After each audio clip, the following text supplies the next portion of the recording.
The Perfect Gift, a Pride and Prejudice novella. Written by Christy Capps. Narrated by Wendy Rich Stetson. Chapter 1. He is a first-class jerk! Furious, Elizabeth Bennet tossed her hairbrush onto the bathroom vanity with such force the basket of cotton balls launched from the surface to land on the tile floor, spewing its contents from one end of the room to the other. "Now, Lizzie?" Jane Bennet sought peace, her constant inclination. "Be nice." "I am nice. He's not." Exasperated, Elizabeth bent to clean up the mess. "I'm sure there has been a misunderstanding that would be easily cleared up if only you would talk to him," pressed Elizabeth's eldest sister. "It's pretty hard to believe he meant anything other than what came out of his mouth, Jane. Will Darcy said I wasn't pretty, and that he could barely tolerate me." Elizabeth huffed as she dropped the cotton into the trash. "Then, at Charlotte's party, and every other time we have been in the same room, he has stood against a wall and stared all night, glaring upon Meryton's populace like Zeus looking down on his minions from Mount Olympus. He's anti-social, anti-fun, anti-friendly, and anti-Bennet." "I don't think the Greeks had minions, Lizzie. He is pure Brit, like Charlie." A dreamy vagueness settled over Elizabeth's sister as she mentioned the man she was currently dating. Elizabeth rolled her eyes.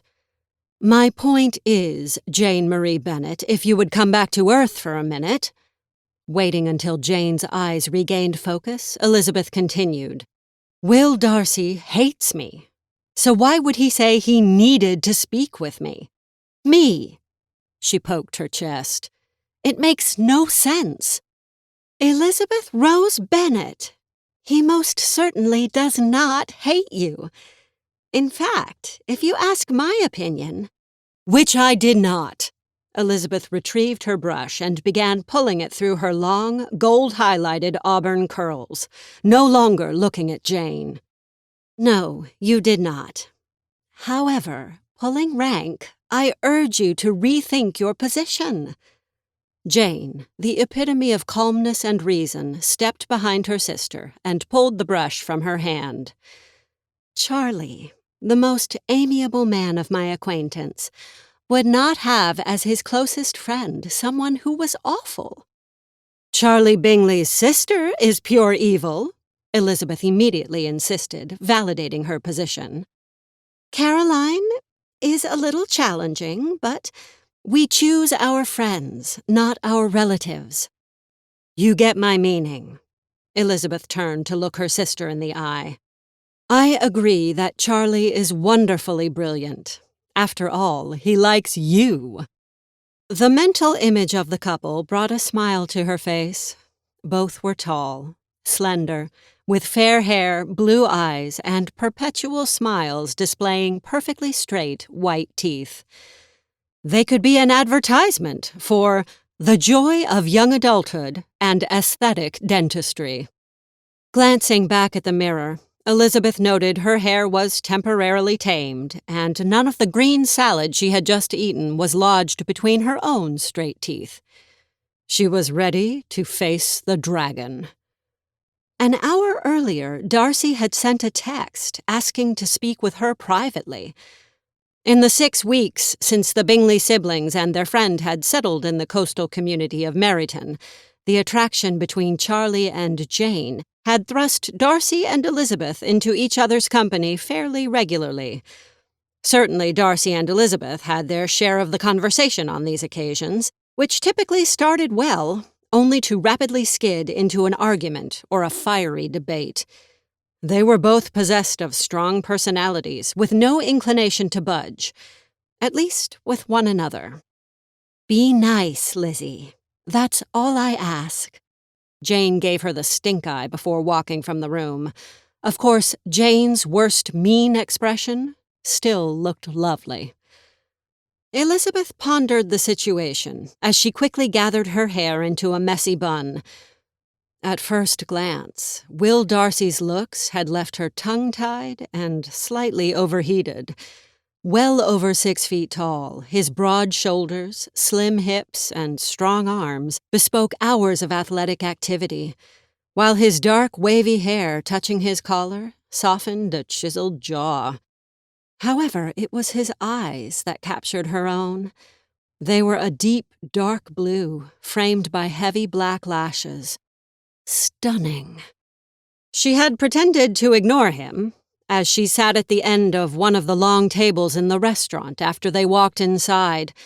When she caught, in her peripheral vision, another woman wiping her chin, Elizabeth realized she was not the only one who found the man drool-worthy. The pizza parlor had been noisy with children pouring quarters into the mini-arcade and orders being called over the loudspeaker. Jane had been in line to purchase beverage refills when the Bingley party approached. It was adoration at first sight. After a short discussion, Jane had pointed to the table, her brow raised. While Charlie's head had nodded like a bobblehead doll, the young lady with him, who they later discovered was his sister, Caroline, had pulled back in resistance. Clinging tightly to the tall man's arm, she pursed her lips in a sour expression that Elizabeth now knew she wore quite frequently. As Jane had returned with her soda and an ice water, a heated discussion took place between the three still at the counter. Into a brief lull in the noise, Will Darcy's reply to Charlie's plea to join the Angel and her attractive companion was heard. "She is tolerable, I suppose, but not pretty enough for me." The tall man was looking right at her. Disgusting individual. How dare he use that rich baritone to be critical of her? Certainly she knew she could never be as beautiful as Jane. Few females on planet Earth would ever be as gorgeous, inside or out, as Elizabeth's sister. But to say it so publicly demonstrated poor manners and an ugliness in a man who had, until that infinitesimal second in time, been particularly gorgeous in Elizabeth's estimation. Now, she would rather touch a snake, she shuddered, than spend 1 second in his company. Unfortunately, because Charlie and Jane started going out, they ran into each other 3 to 4 times each week, much to Elizabeth's chagrin. With Charlie and Jane paired off, and Caroline hanging on to Darcy, Elizabeth felt like a third wheel. It made an uncomfortable situation even more unpalatable. "He's here." Jane peeked around the doorway. "I'm off to work, so you will have your privacy." Poking her index finger at Elizabeth's chest, Jane reiterated, "Be nice." "I'll try." And she would. Elizabeth was not made for meanness. She dearly loved to laugh, and, in all honesty, Darcy's efforts to avoid Caroline's grasping talons had been a source of cheap entertainment since that very first meeting. Elizabeth sighed, muttering, "Let's get this over with."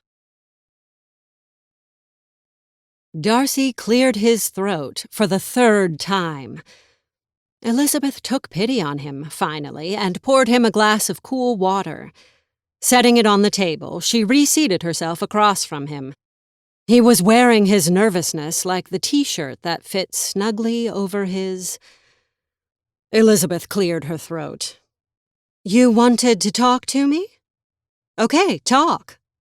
He had been in their apartment for almost 5 minutes and had said nothing after his initial greeting. His anxiety was making her crazy. When he started tapping his fingers on the hard wood surface of the table, she reached over and grabbed his hand. "Stop. Speak." Pulling his fingers out from under hers, he wiped his palms on his pants legs and cleared his throat again. Then he began. "My sister, Gianna, is soon to be 13. I share guardianship of her with my cousin, Richard Fitzwilliam, who is 2 years older than me. He has an older brother and no sisters. His mother works about 60 hours a week as a defense attorney and is rarely at home. My other aunt, Catherine de Bourgh, is not approachable." He drank from the glass. "Gianna and I lost our parents in a boating accident when she was 8 years old. I was fresh out of college and completely unprepared for the responsibility. But we have muddled through as best as we can." Taking pity on the lost expression in his eyes, Elizabeth interjected, "I am sorry for your loss, Darcy. How can I help you?" He smiled. "Thank you for asking. It makes it easier." Exhaling rapidly, he blurted, "Gianna is growing up, and I am horrified at the natural changes taking place with her body. She is developing, well..." He rubbed his hands over his legs repeatedly. Finally he stopped and continued, "Gianna asked to borrow one of my razors this morning. I had not thought.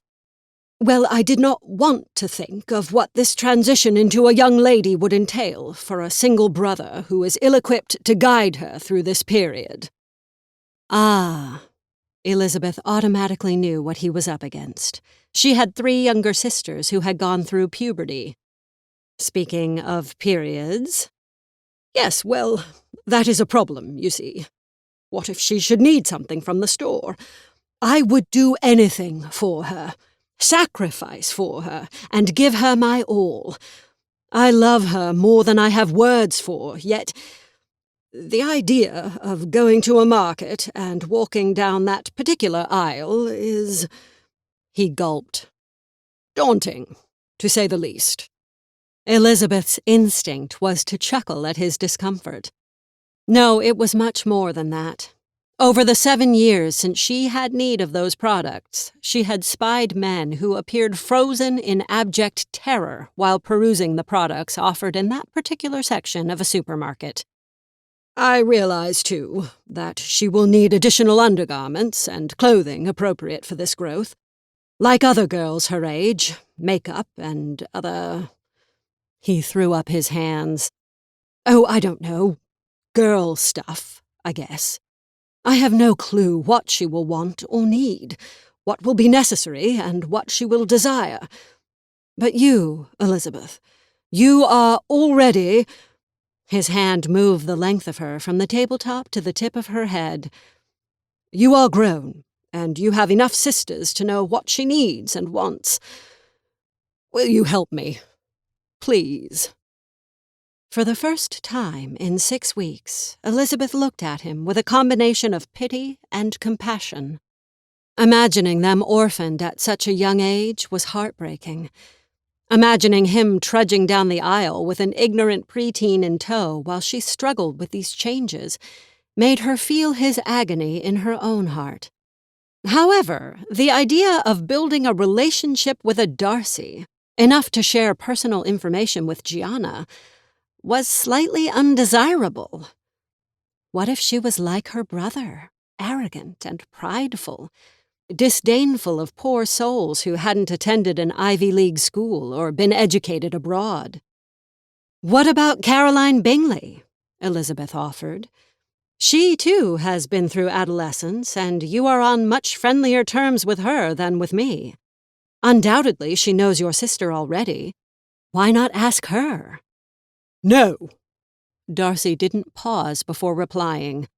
"By Gianna's own words, Caroline intimidates her. My sister is shy and reticent by nature, and finds it a challenge to get close to anyone other than myself and Richard. Besides, I do not want my sister to dress in imitation of Caroline. Rather than attracting attention to certain aspects of her body, I think modesty would appeal to Gianna, and, as her brother, I would certainly be more comfortable with her looking like a 13-year-old, rather than a teenager trying to look like an adult." Elizabeth looked down at her button-down short-sleeve top and jeans. There was nothing wrong with her clothing choices. Ire flashed from the deepest part of her soul. "You think I look like a 13-year-old? "No!" Darcy raised both palms to her. "Not at all, Elizabeth. You and your sister both dress attractively without flaunting your assets. This is how I want my sister to look when in company. At home, she can continue to wear my old sweatshirts and her pajama bottoms and have her hair in a braid. I could care less when we are in private. But her clothing is too tight, and the bottoms of her pants are moving up her legs. She has stopped using our pool, and I am aware it is because her swimming suit no longer adequately covers her.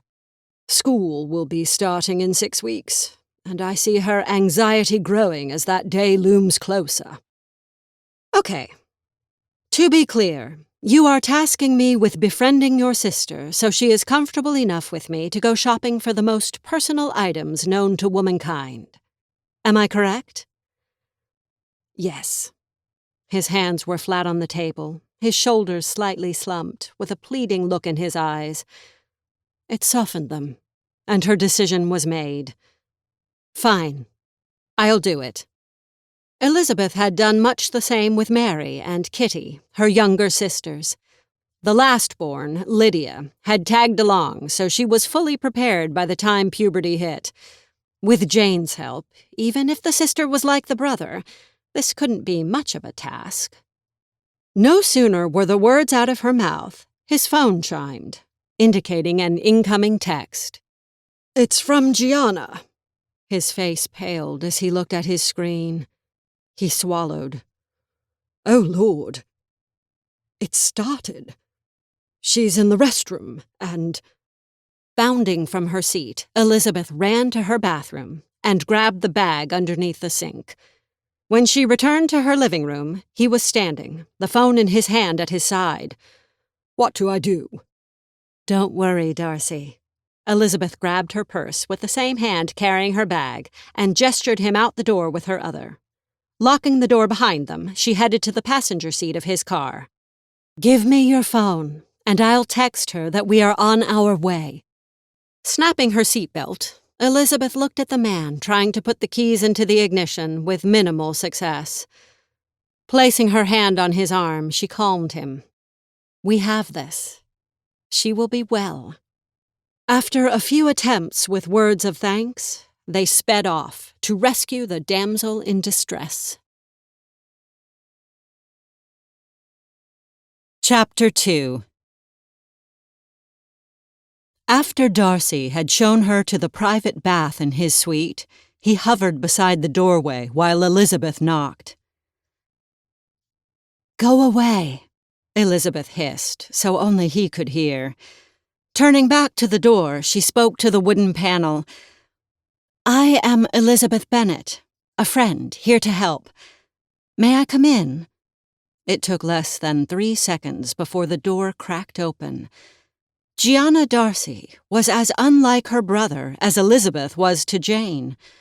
The girl stood as tall as Elizabeth, or maybe a little taller, with straight blonde hair and crystal-clear blue eyes. Fearful, tear-filled eyes. Once Gianna was tended to and ready to climb into the shower, Elizabeth gathered her bag and left the room. Unsurprisingly, Darcy paced at the end of the hallway, stopping when he heard the closing of the door. Is she well? Will she be okay? Rubbing his eyes, he bent over, clasping his knees and inhaling deeply. Then he stood erect. Will Darcy, you are fretting over something which will become as natural as rain to your sister, and to you once you marry. She is fine. He looked down at her bag. The fabric was covered in a variety of grape clusters with the word wine emblazoned across the front. You took my sister alcohol? Lifting her shoulders in frustration, she tilted her head towards the living area and then seated herself across from the most oblivious man she knew. Setting the bag in front of her, she pulled out tampons from one wine compartment and pads from another. The third compartment held pain relievers and a heating pad. Compartment 4 contained a stain-removing laundry stick with comfortable old panties. Displayed in number 5 were an assortment of chick flick DVDs. The final section had a large bag of chocolate kisses. After replacing almost all the items into their proper slots, refusing to be embarrassed at a single man saying something so personal, she glared at him, challenging him to question her good sense. "I want one of those," was all he said. "Do you have your phone handy?" The lift of his brow indicated her inquiry had caught him by surprise. When he returned with it, she lined up the feminine care products and asked him to take a picture. "This way you will know exactly what to look for in case you are called upon in an emergency. However, I highly recommend you do not run out." He snapped a photo. "Thank you." She could hear the relief in his voice. Placing his phone on the table between them, he leaned forward to clasp her hands, which still held the box and package. When he looked down and saw what he was touching, he let go quickly, pulling his fingers back as if he had been scalded by fire. Chuckling, Elizabeth packed the items away. "Your sister is taken care of for the next few hours. I will leave this bag here in case she needs anything. Perhaps we might head to the store?" "Certainly." He grabbed his keys and waited for her to let Gianna know where they were going. As they drove, Elizabeth asked about Gianna. "Why haven't I seen her before? Does she not want to socialize with you, or do you not want her to?" His reply was immediate. "I would have her with me all the time, if I could. I am not hiding her away in her room. I am not that kind of brother, Elizabeth." She heard his disappointment and felt bad that he had to defend his actions. Vowing to put Jane's admonition to use, she softened the tone of her voice and proceeded in a kindlier manner. "No, I could tell right away that she is shy, and I understand her not wanting to hang around with Caroline." He snorted. "If Caroline was not Charlie's sister, Well, I have no desire to speak of Miss Caroline Bingley." He smiled. "In truth, my sister was accepted at Juilliard last fall as a piano prodigy.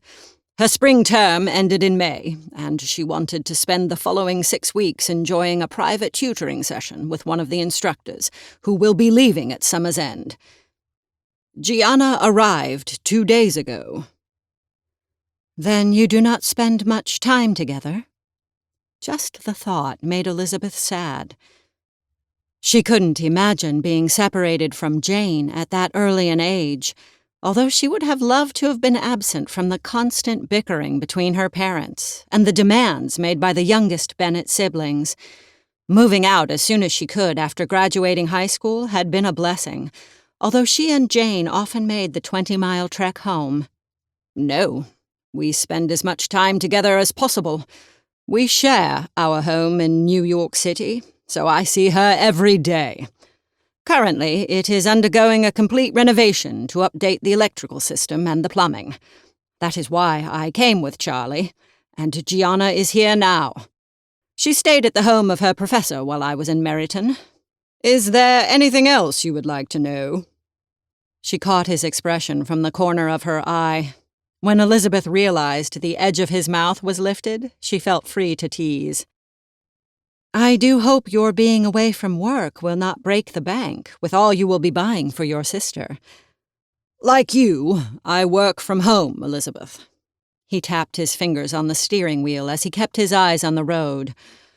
"Also, like you, I am a writer. However, unlike you, I pen legal thrillers instead of romance." Swiveling her head, she stared at him. "How do you know these things about me, when I had no idea you were an author?" He sighed, again looking at her in the mirror. "Apparently, I have more of an interest in you than you have in me." Elizabeth recalled Jane's comment about him not hating her. Maybe she had been correct. What a shock. "Do you write as Will Darcy?" "Do you write as Elizabeth Bennet?" He glanced at her as he turned into the store parking lot. No. Neither do I. Ha! I know you do not write as Elizabeth Bennet, she snorted. Funny. He was at his most sarcastic. He pulled into a parking spot as far away from the door of the supermarket as he could get. Come on, let's get this over with. By the time they got back in the car, the poor man was traumatized. In addition to the required items, he had purchased 6 bottles of wine, 3 packages of LED light bulbs, 4 car magazines, and 1 loaf of French bread. Elizabeth did not say a word as he stuffed the bags into the trunk of his car. He said nothing as he held her door and walked around to get in the driver's seat. Holding the keys in his hand, he stared at the top of the steering wheel. Once his breathing was regulated, he spoke. They probably think I'm an alcoholic redneck with an IQ of 30 and the social skills of a hermit. He put his hand up to his mouth. 6 bottles of wine and a loaf of bread. What was I thinking? She wanted to howl in laughter, yet realized his manhood would feel the pain if she did. I think your Black American Express and the particular vineyards you selected elevated you from redneck to a social sphere far above the supermarket employee and me. That woman is probably laughing at me. He still wouldn't look any way other than forward. His hands gripped the steering wheel until his knuckles were white. Not out loud. She was trying to help. Truly she was, as she surreptitiously wiped away the tears gathering at the corners of her eyes in a struggle to contain her mirth.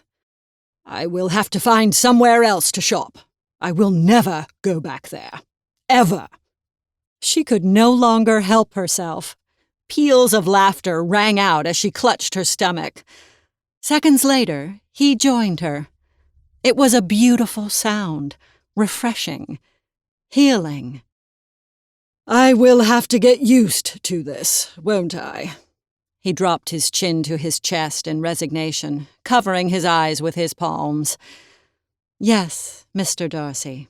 When you have a young, healthy female in your home, you will, until she learns to shop and drive by herself, need to occasionally make a dash to the store. She was surprised when he reached over and clasped her hand in his. You have my sincerest thanks, Elizabeth. I would not think of doing this without you. What a strange man. His actions and attitude that afternoon were in direct contrast to the aloofness he had displayed over the past weeks. That he had cared enough to learn about her personally mystified Elizabeth. Who was this man, and what was he about? Before we return to Bingley's, would it be appropriate to recognize this milestone in Gianna's life with a token? Do you often buy her gifts? Elizabeth asked. To be honest, I usually give her money, because I am afraid of purchasing the wrong thing. So no, I do not often buy her gifts. He finally turned to look directly at Elizabeth.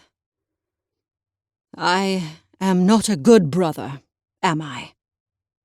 Squeezing his hand, she eased the way for him. You cannot think that, Will.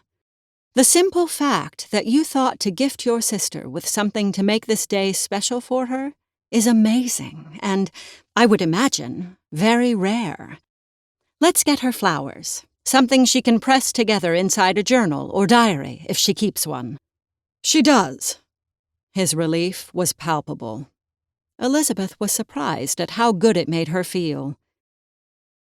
When they arrived back at Bingley's, Gianna was planted on the sofa, with the bag of chocolates open in front of her, clueless in the DVD player, and a grin on her face.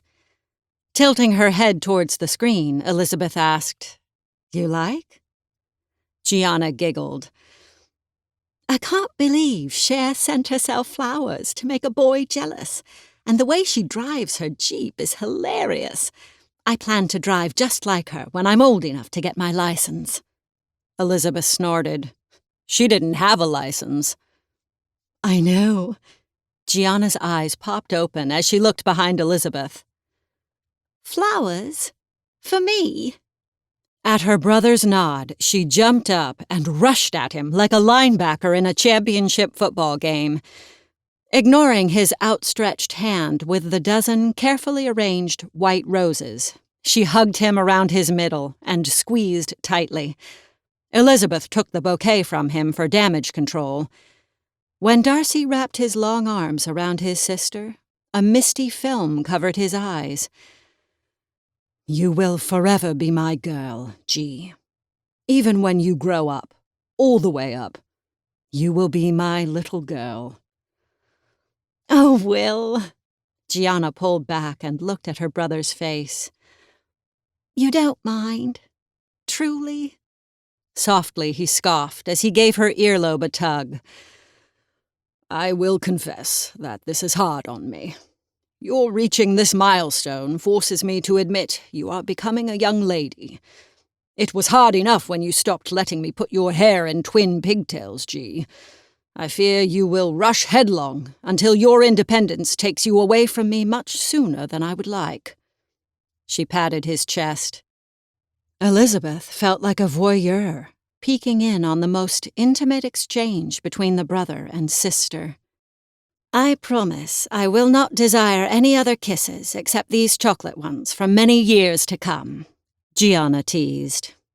Dropping his cheek to rest on top of her head, he hugged her to him. Pain flashed across his face, and Elizabeth knew she was witnessing him at his most vulnerable state. "Please, do not tease me about kissing boys, G. I cannot take much more after today, okay?" "I love you, Will." Before he could reply, she stepped back from him and reached for the flowers Elizabeth held. "I love roses, too." Lifting them slowly to her nose, she breathed in deeply. "Oh, yes, I love roses. William, I thank you that my first bouquet is from the best man I know." Walking into the kitchen to retrieve a vase, the young girl had no clue of the devastation she left behind. Her brother was completely and utterly undone. Seeing his emotions so exposed revealed a new side to the man, something so unexpectedly remarkable that Elizabeth wondered at the face he presented in public. Instinctively, she knew Darcy's unveiling of the tender man underneath the stoic front was something few ever saw.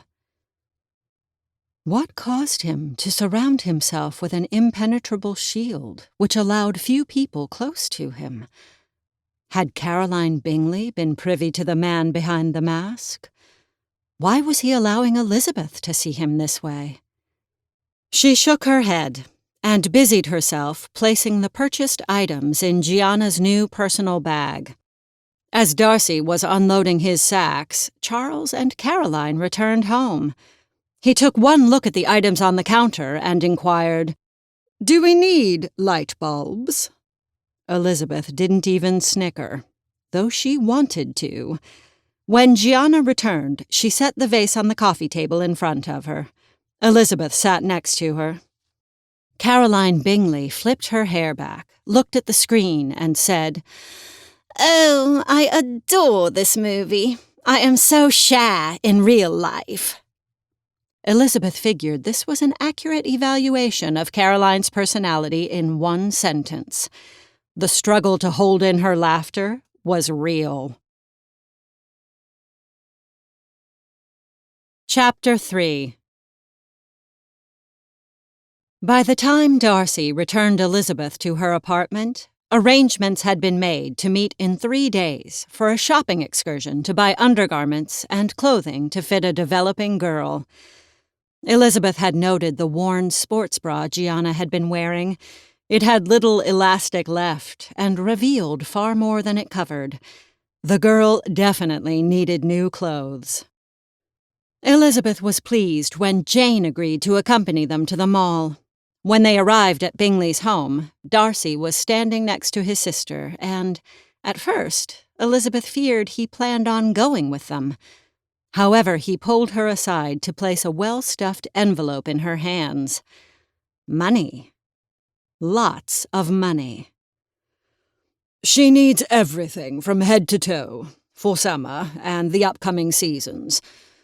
Winter is cold in New York, so do not hesitate to purchase whatever you feel she needs. Should you run out of funds, please text me, and I will meet you to provide more. He bowed to her.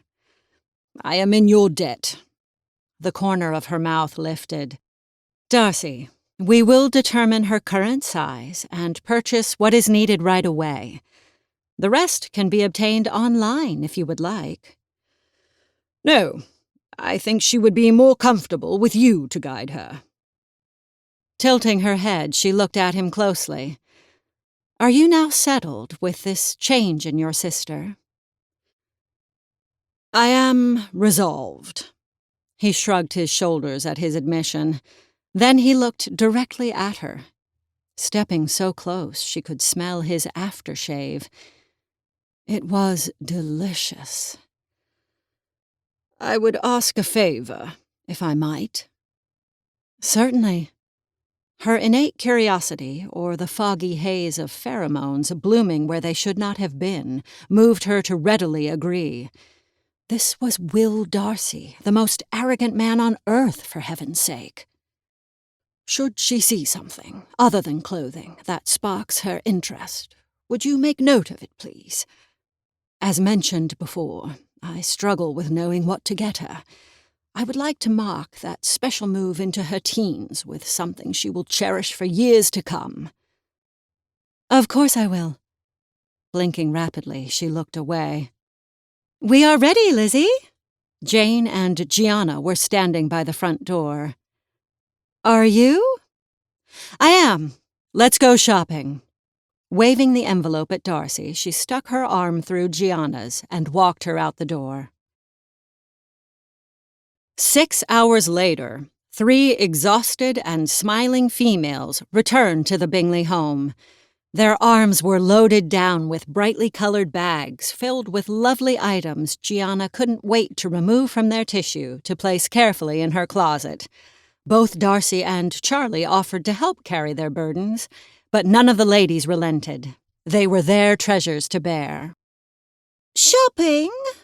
You went shopping without my guidance. Why, I am the maven of fashion in this little burg. Caroline folded her arms across her chest, tilted her nose in the air, and spewed irritation with every whiny word she uttered. Darcy, why didn't you ask me? I would gladly guide Gianna into a wardrobe fit for a teenager. Gianna hesitated in front of Caroline, which made Elizabeth stop immediately behind her. The young girl radiated disquietude at being confronted, and Elizabeth knew what Darcy meant when he said Caroline intimidated Gianna. Elizabeth would not tolerate disrespect. Thank you for kindly welcoming us to your home, Caroline. I hope you are well. Stepping in front of Gianna, she continued, If you will excuse us, we will place these purchases where they belong and visit when we return. Come on, G. Your brother can answer for the arrangements he made. Let's put these things away. Elizabeth felt no regrets at throwing Darcy under the bus. Bumping her shoulder against Gianna, they started walking to her bedroom. Jane followed. As they traversed the hallway, they heard Darcy's reply to Caroline's question. Both Elizabeth and Jane have experience helping their younger sister shop, Caroline. They know where to go and what to purchase. As far as I know, you have purchased your clothing online since we have been here. Oh, Darcy, she gushed. You noticed my new bikini? The red one? I had you in mind when I ordered it. Elizabeth wanted to gag. Good grief, she murmured. She tries too hard with Will, Gianna explained. It makes him uncomfortable.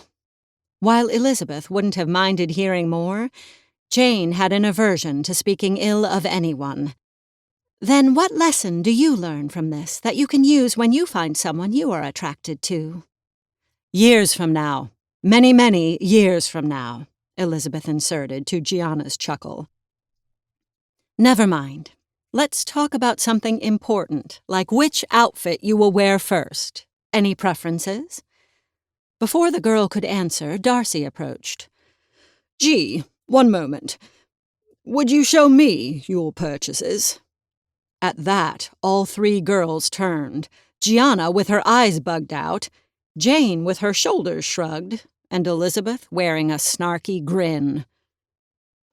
Really? Gianna's tone rose with each long, drawn-out syllable.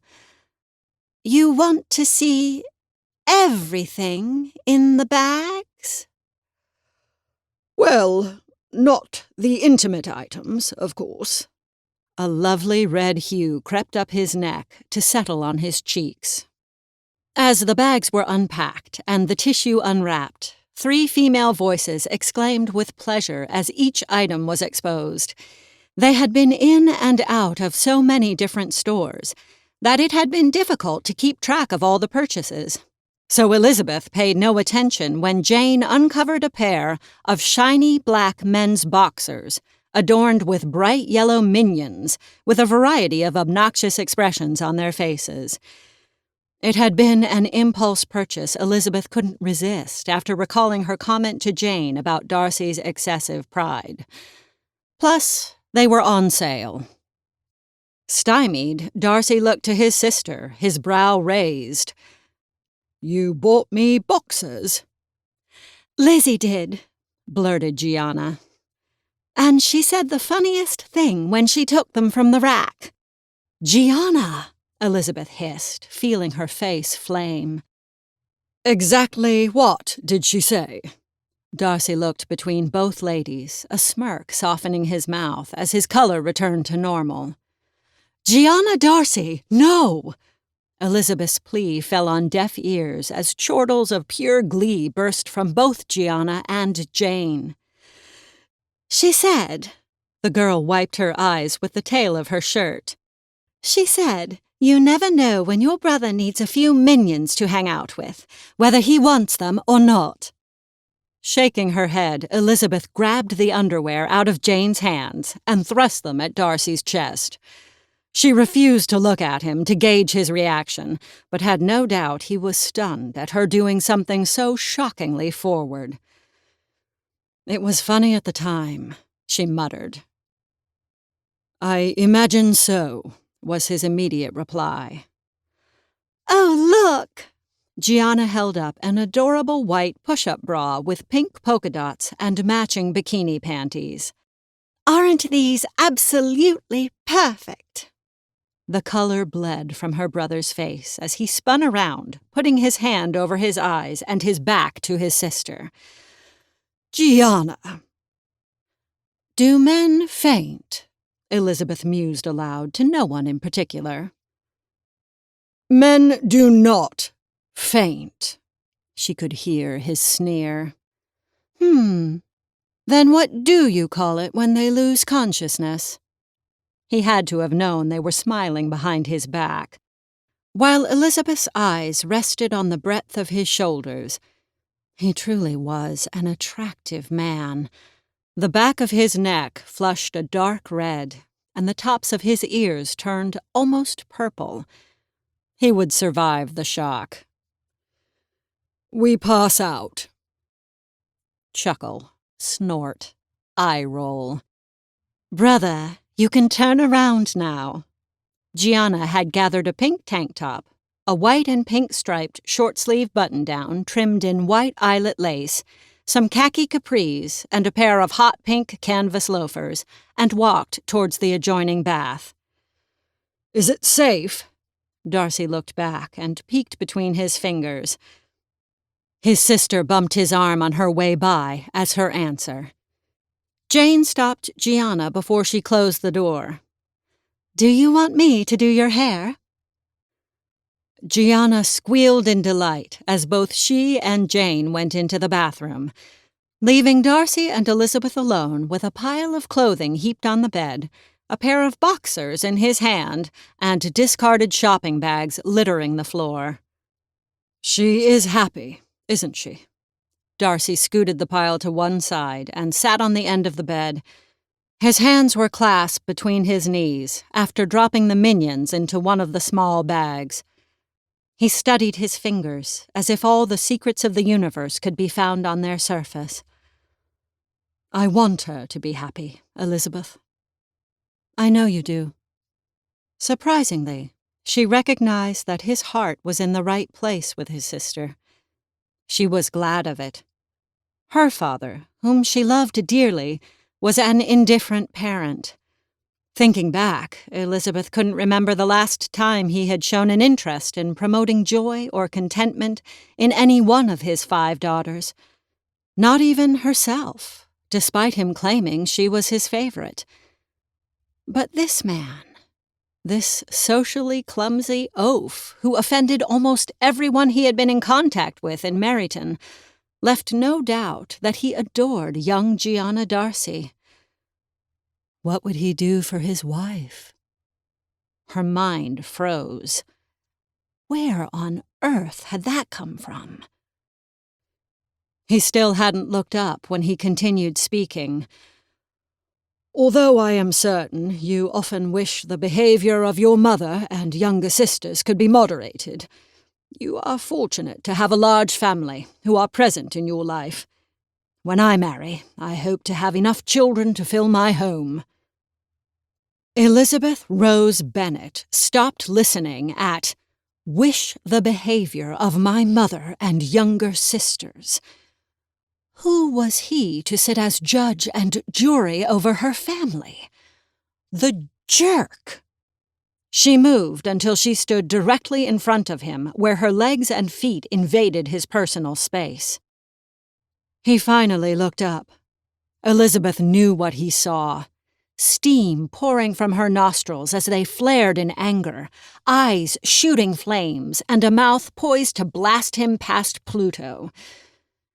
"Do you know what a bonehead you are? Do you have any clue how rude you can be?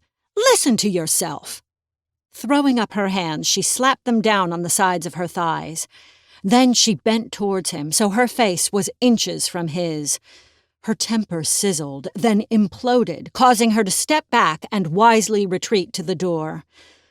Breathing through her clenched teeth, she grabbed the knob and informed him, while twisting it, hard, "I need to leave, or I'll harm you with my fists or my words. Or both. You, William Darcy, are a jerk of epic proportions. While I'd love to say I hope I never see you again, I fully intend to remain a friend to your sister, so you will forever be the booger-picking creep we must put up with until you finally go back to New York where you belong and I can text Gianna without having any contact with you. You jerk!" Elizabeth had no idea he could move so fast. Slamming his palm on the door to keep it from opening, he hovered until his face was close enough that she could feel his breath on her cheek. "What are you talking about? A booger-picking creep? A bonehead? A jerk?" The muscle twitched next to his mouth. He moved an inch closer, and Elizabeth determined she would stand her ground. Any attempts at intimidation mustered her courage to amazing heights. She was not afraid of him. He hissed loudly, his teeth clenched. "What in the world did I say that was not true? I have noted your discomfort when your mother gossips loudly and your sisters act like immature bimbos. I assumed you would be pleased that I noticed. Apparently, I was wrong." He stood erect and ran his free hand through his hair. She scoffed. "The first night we met, you told Charlie and Caroline, within my hearing and that of everyone else in the pizza parlor, that I was only tolerable and not pretty. Do you honestly think I would care whether you noticed me? Your arrogance, your selfish criticisms of others, puts your character on the same level as Caroline Bingley. You are 2 peas in a pod, Will Darcy, so you should have no trouble realizing that the way you feel about her is the same way I feel about you." Stepping back, his hands dropped to his side. After gulping, he started to speak, then stopped. Rubbing his face with both hands, he dropped them again. "And this is the way you feel about me? This is the kind of man you think I am?" Slowly shaking his head, he walked back and sat on the bed. "You are free to go. I will not stop you." Hanging his head, he spoke to the floor. "However, I would not hamper G's happiness at having you see her in her new clothes. So I ask that you please stay, on her account. On her account alone." Elizabeth turned to the door and rested her forehead on the hard wood. Closing her eyes, the image of the man suffering the sting of her words replayed over and over. He was broken, and it was her fault. Righteous indignation flared in her chest, only to immediately sputter out. He said, "Please." The magic word. Everything she had uttered was true. Well, maybe not the booger-picking part. Grinding her forehead into the paneling, she had to admit to herself that what he said was true as well. Ugh! She was not mean, and deduced from the tender care he showed his sister and friend that he was not either. "I'm sorry," she mumbled. "I should not have called you a booger-picker." "I should hope not," he softly replied. "I should not have called you only tolerable and not pretty. That simply isn't true." A turmoil of emotions churned in her chest. It shocked her that he humbled himself enough to admit his error. It pleased her that he thought she was pretty after all.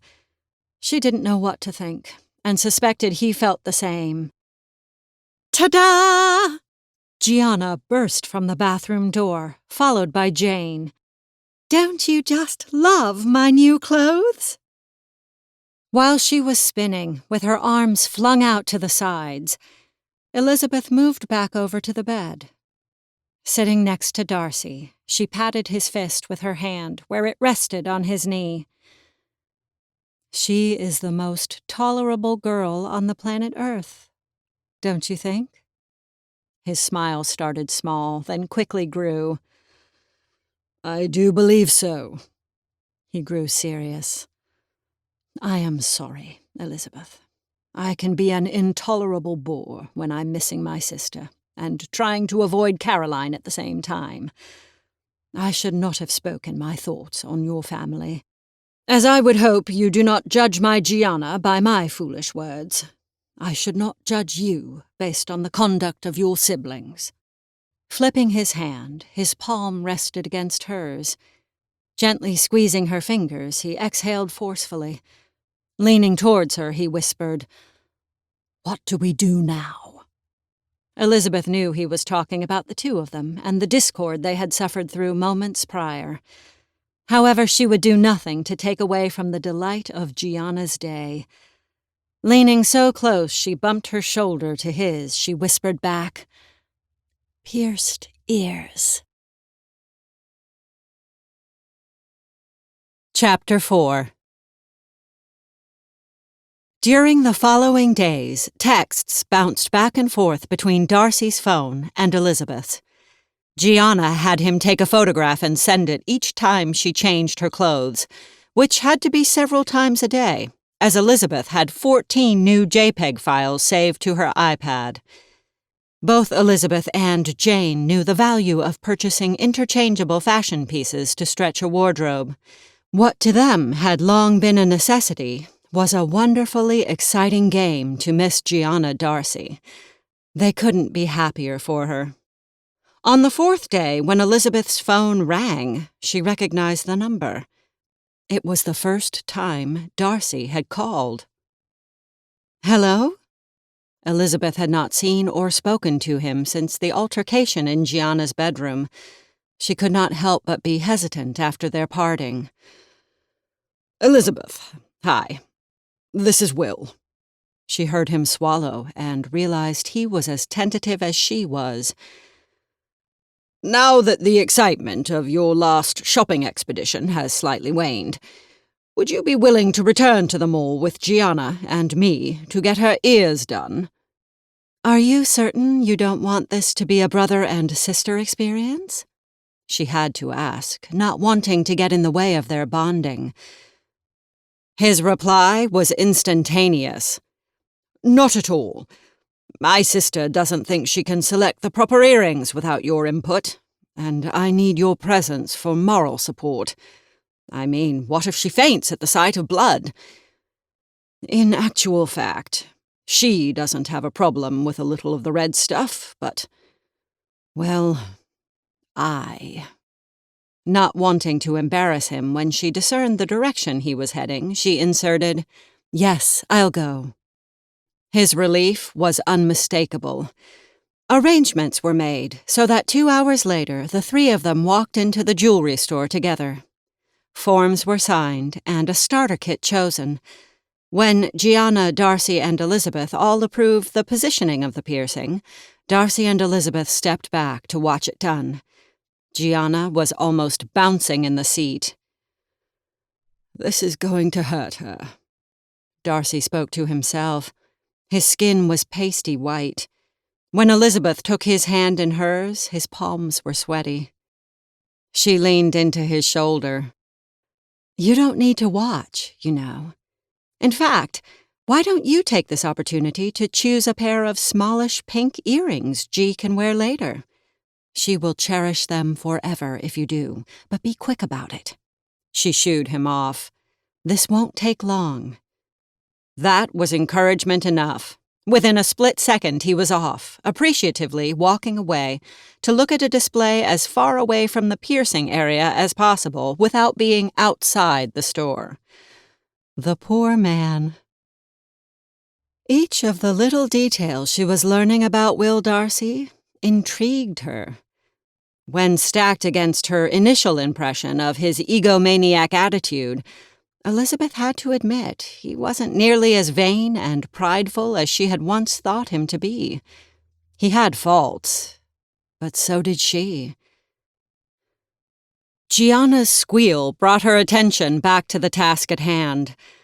The girl was gazing with approval at the first earring, tilting her head to watch the glint off the faux gemstones sparkle in the mirror.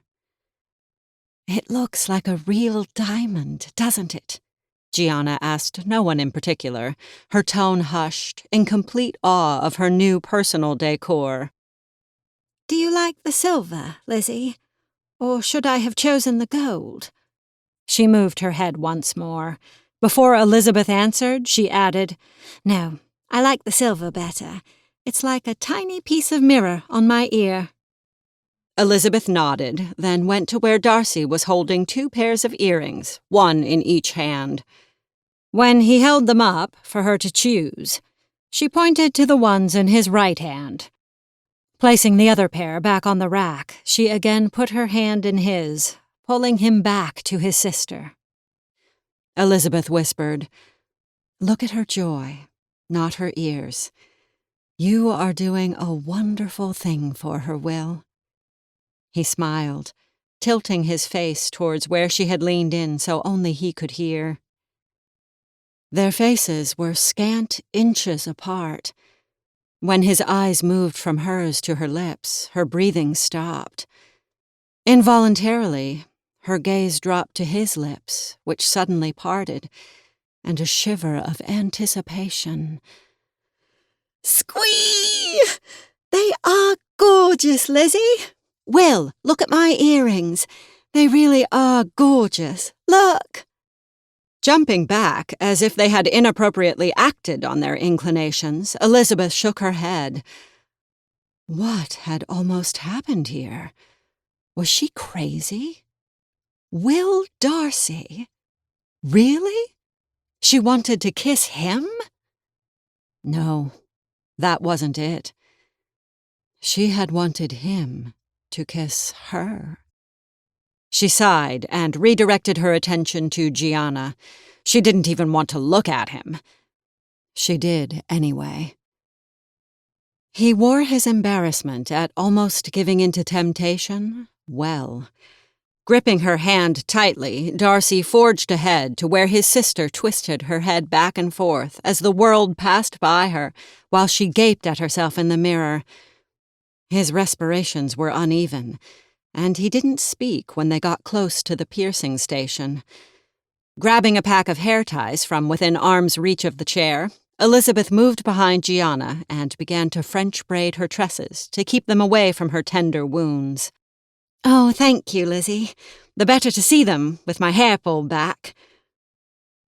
Elizabeth chuckled at her young friend. As difficult as it had been to let go of her brother's hand, the task of trying to style a moving head was even more of a challenge. Finally, she had to ask G to look at both piercings at the same time so she could complete her braid. By the time Darcy paid for all the items, including the hair accessories, Gianna was able to put the mirror down. She hugged Elizabeth, then her brother. It was at that moment she learned more about the man. As he squeezed his sister around her back, his arms pulled her into him. It was no wimpy hug for him. He was fully invested in the embrace. His shoulders relaxed, while a dopey grin adorned his handsome face. He was entirely unconcerned with anything or anyone other than his sister. An arrogant, self-serving man would never share the limelight with someone else in a public setting.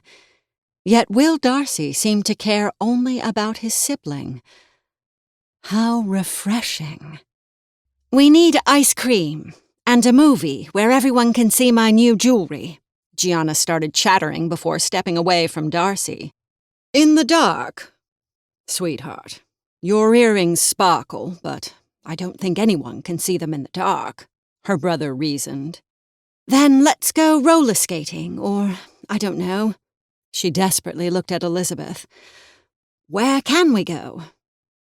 Had she ever been that young?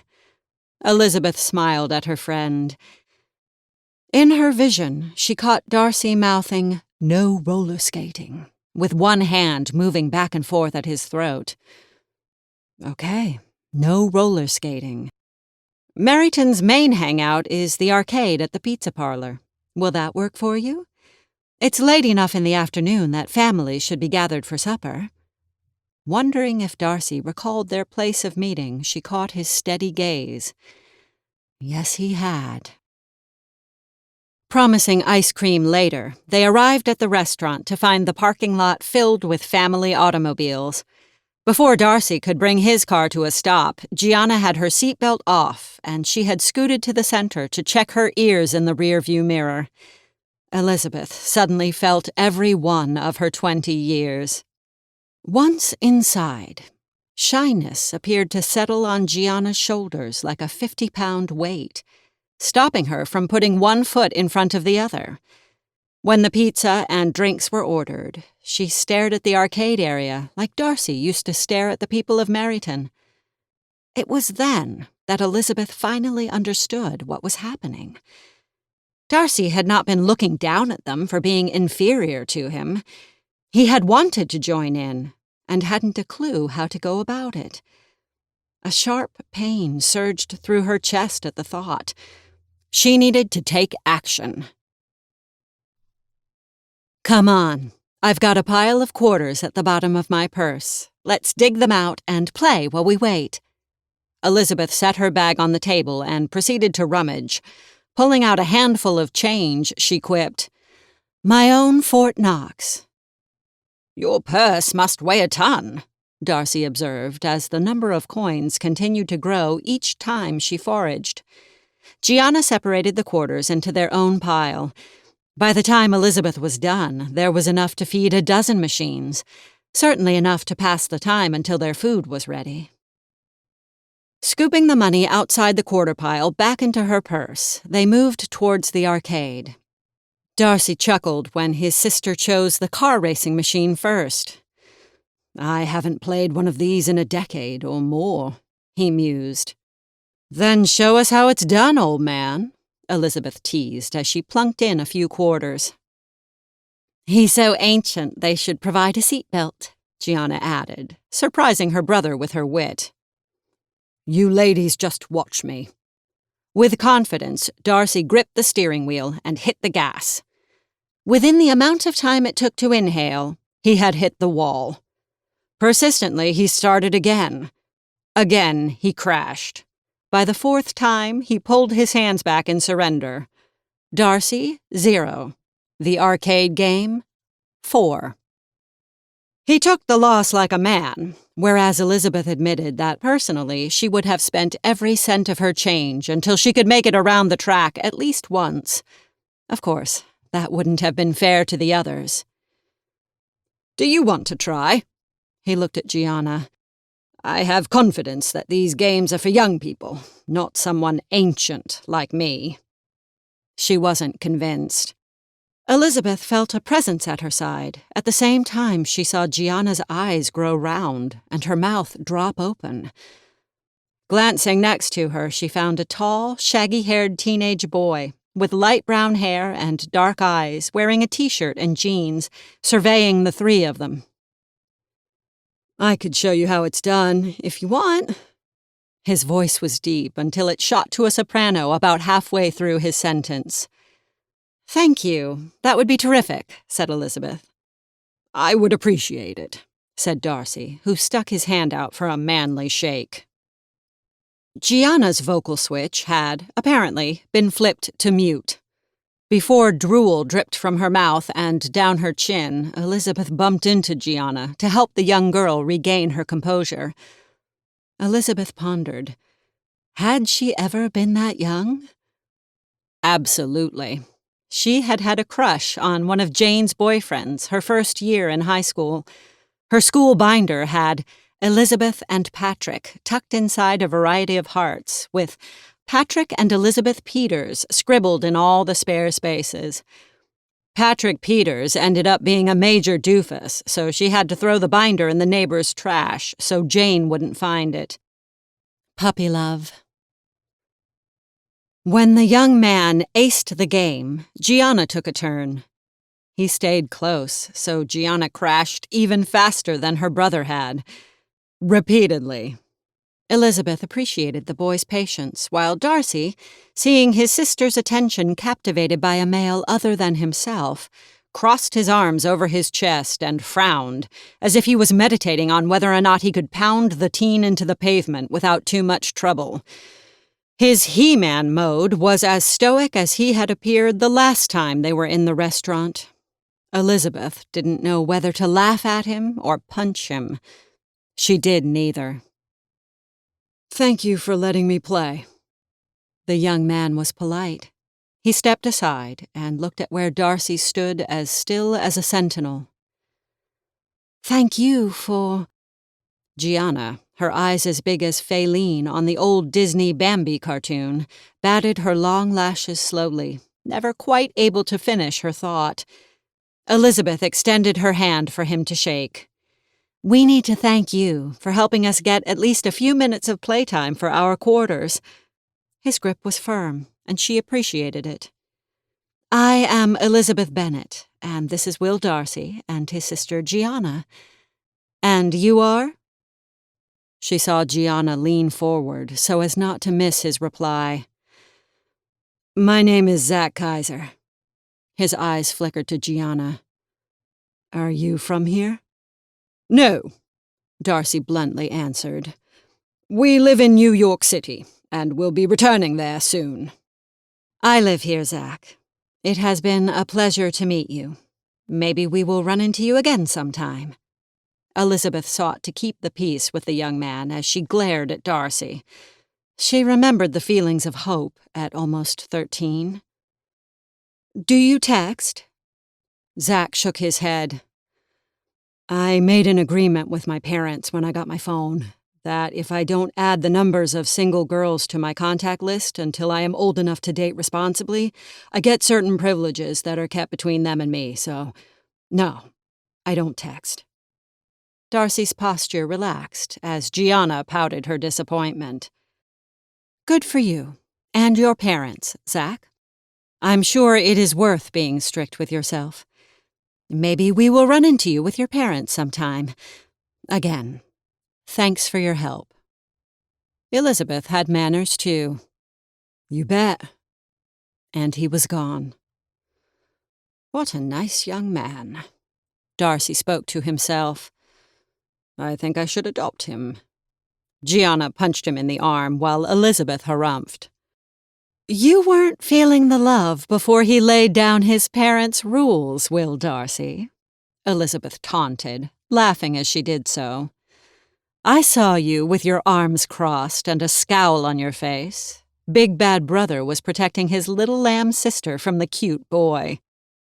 He was cute, wasn't he? Gianna asked, the dream still in her eyes. Unexpectedly, Darcy spun towards Elizabeth. You didn't think he was cute, did you? Really? She guffawed. He was new puppy adorable.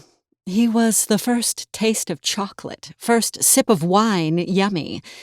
If I was Gianna's age, you goof. Their pizza was delivered as they were seating themselves. Darcy broke the sudden silence. I like the idea of rules. In fact, I think my new rule will be that G can't keep boys' numbers in her phone.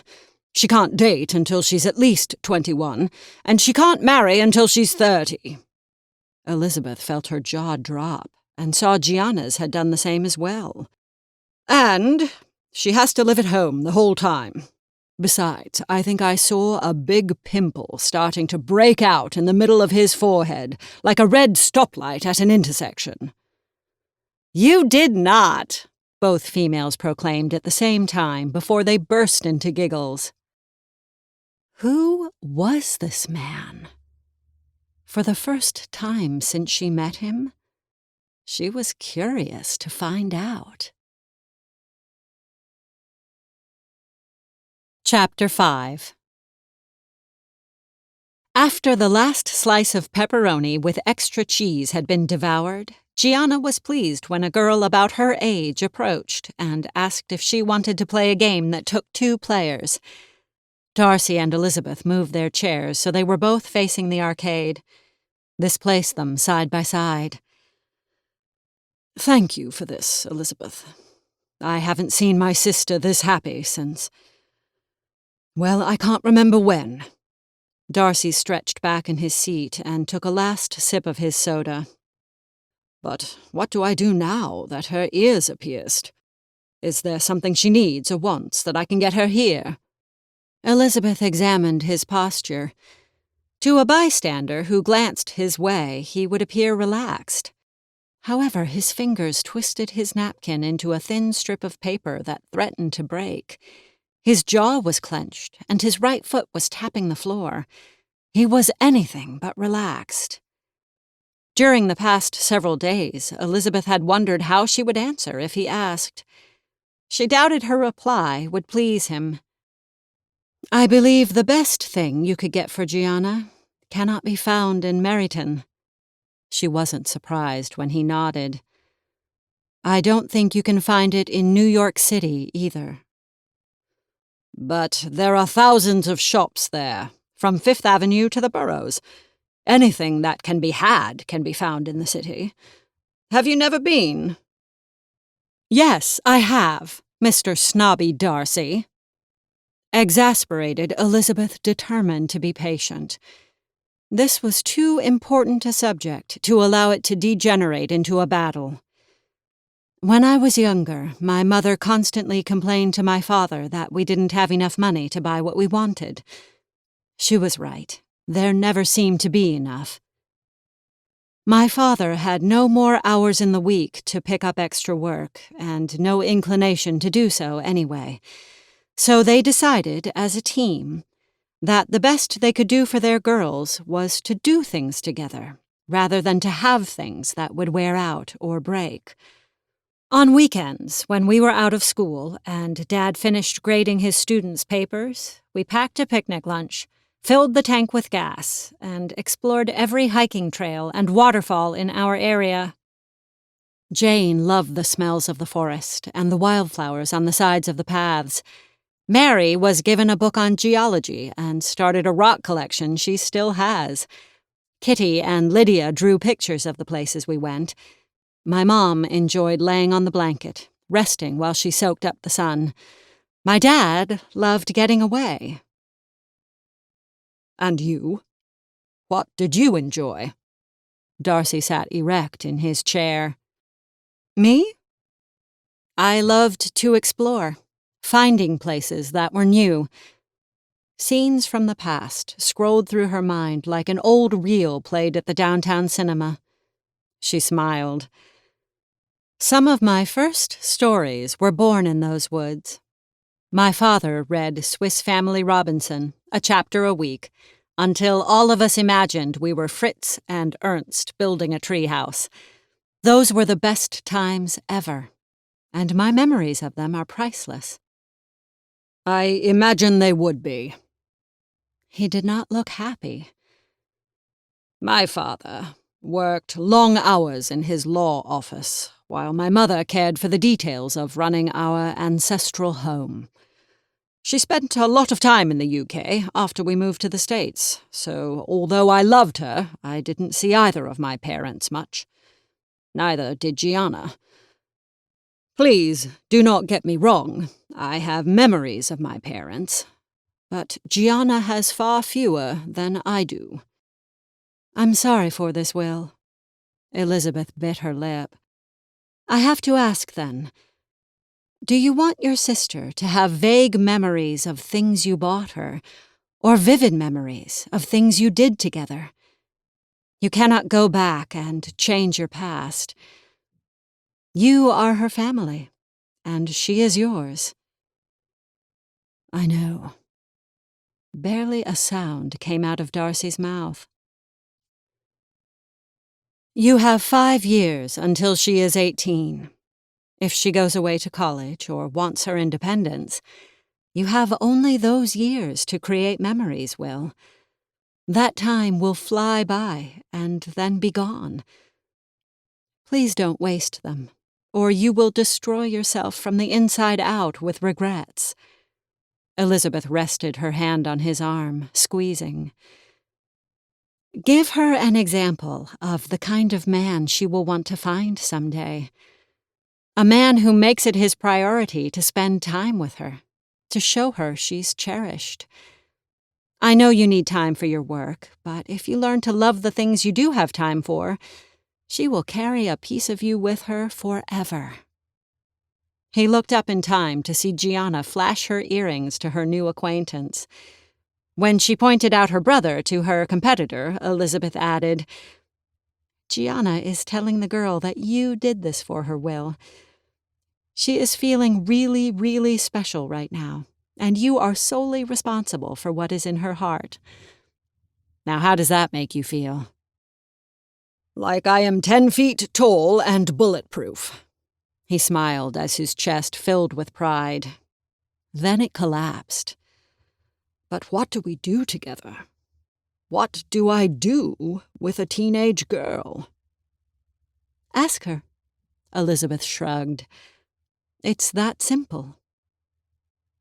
When he started shaking his head, she continued, As a suggestion, after you drop me off at the apartment, tell her how much you enjoyed spending time with her today. Then ask her what else she would like to do while you are in this part of the world. Let her know it will mostly be the two of you, and then plan activities around her response. What if she says, I don't know? Don't worry about something that hasn't happened yet. I can see the wheels turning in there. She tapped the side of his head. You are a smart man. You can figure it out. He grabbed and held her finger. You think I'm smart? I think you are a lot of things, Darcy, including being good big brother material to a girl who already cherishes you, you dunce. Will you go with us? Please. My mother told me it is the magic word. The plea in his voice, combined with soft, dreamy eyes, almost had her agreeing to his suggestion. When he brazenly batted his lashes, she pulled her finger away and punched his arm again. "No." Elizabeth sat back in her chair. "You can do this." "Okay, fine. I can do this," he readily agreed. Too readily. "Then give me some suggestions, just in case." Over the next half hour, until the girls ran out of quarters, she and Darcy plotted a variety of activities, which Will jotted on a napkin. Elizabeth patted his arm where she had punched him, and he smiled delightfully. The next morning, her phone rang before the sun had a chance to make its presence known. Elizabeth, who had quit leaving her phone next to her bed so she wouldn't wake up and check her Facebook page, rolled out of her comfortable bed to see who was having an emergency. "Elizabeth." It was Will. She rubbed her eyes to clear them and looked at the surface of the phone. 5:18 a.m. "Are you okay? Is Gianna okay? What's going on?" She was barely articulate as her mind spun with all that could have happened to either of them. Visions of a burglar breaking in, an ambulance being called, or a major flood crossed her mind before he started talking.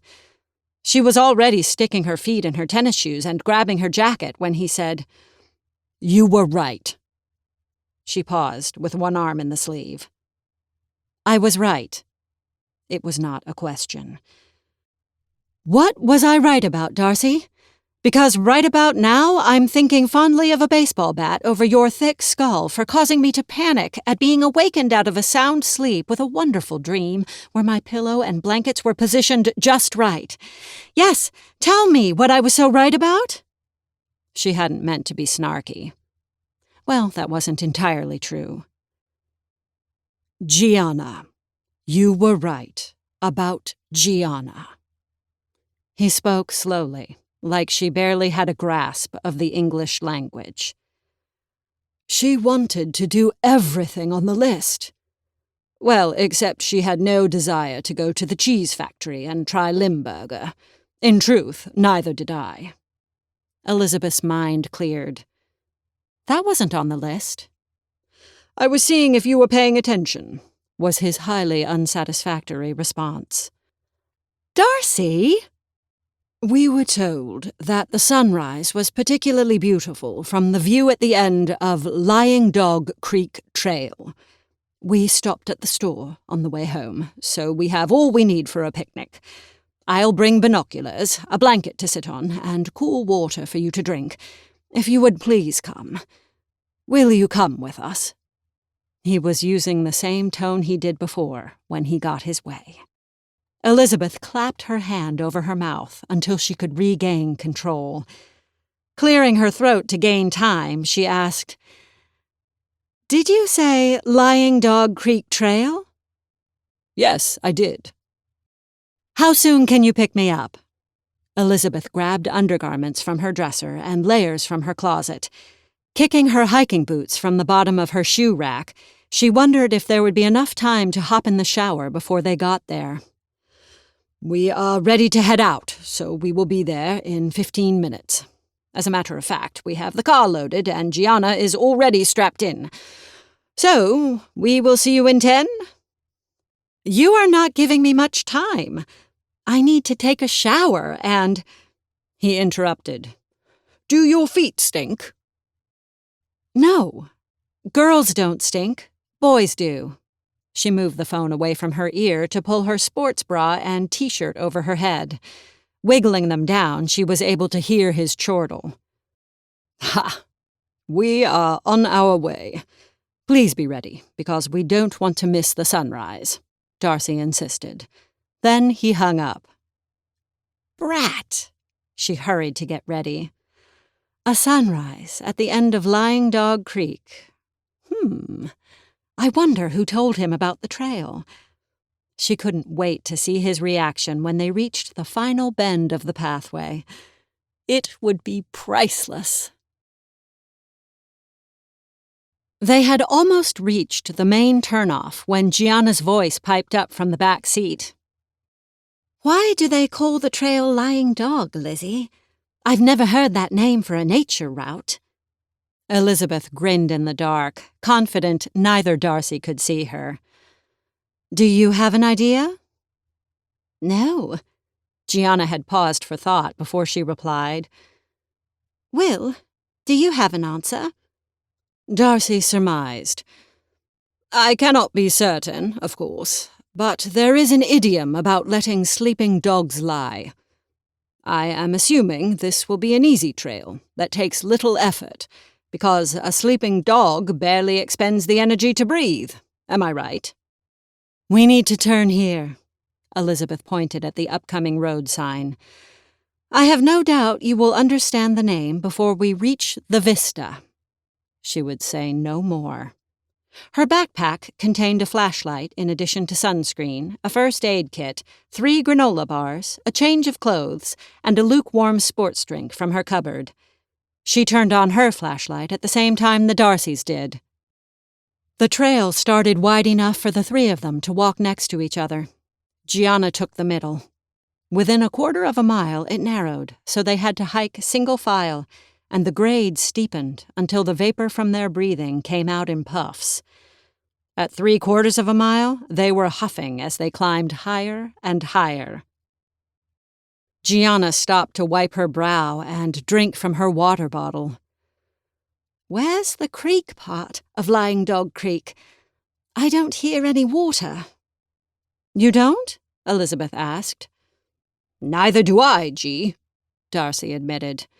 It should be close, as there's only 1 more mile before we reach the vista point, where we will watch the sunrise. Gianna bent over and rested her hands on her knees. This is quite a hike. Elizabeth smirked, but said nothing. Her calves were screaming, and her thighs were complaining just as loudly. This was one of the hardest hiking trails within 100 miles of Meryton. All the locals knew what to expect, and Elizabeth suspected someone who knew better had pulled a fast one on Will Darcy. By the time they traveled another half-mile, they were gasping for air. Thin rays of sunshine were attempting to break through the darkness. The trees alongside the trail were looming outlines of themselves. They still needed their flashlights to keep from tripping over roots buried under the soil and large boulders strewn across the landscape. The path ascended higher. You didn't tell me we were climbing Mount Everest today, brother.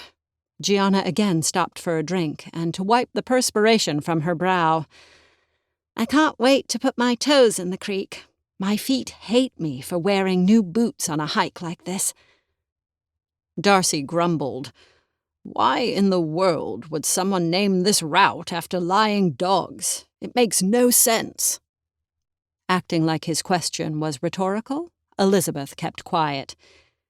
Within the next 30 minutes, the trail gratefully started to level out as the sky continued to lighten.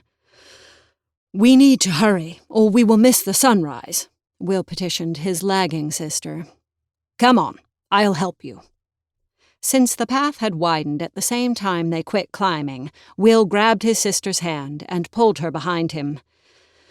I'm coming, the girl chanted, her steps keeping time with her words.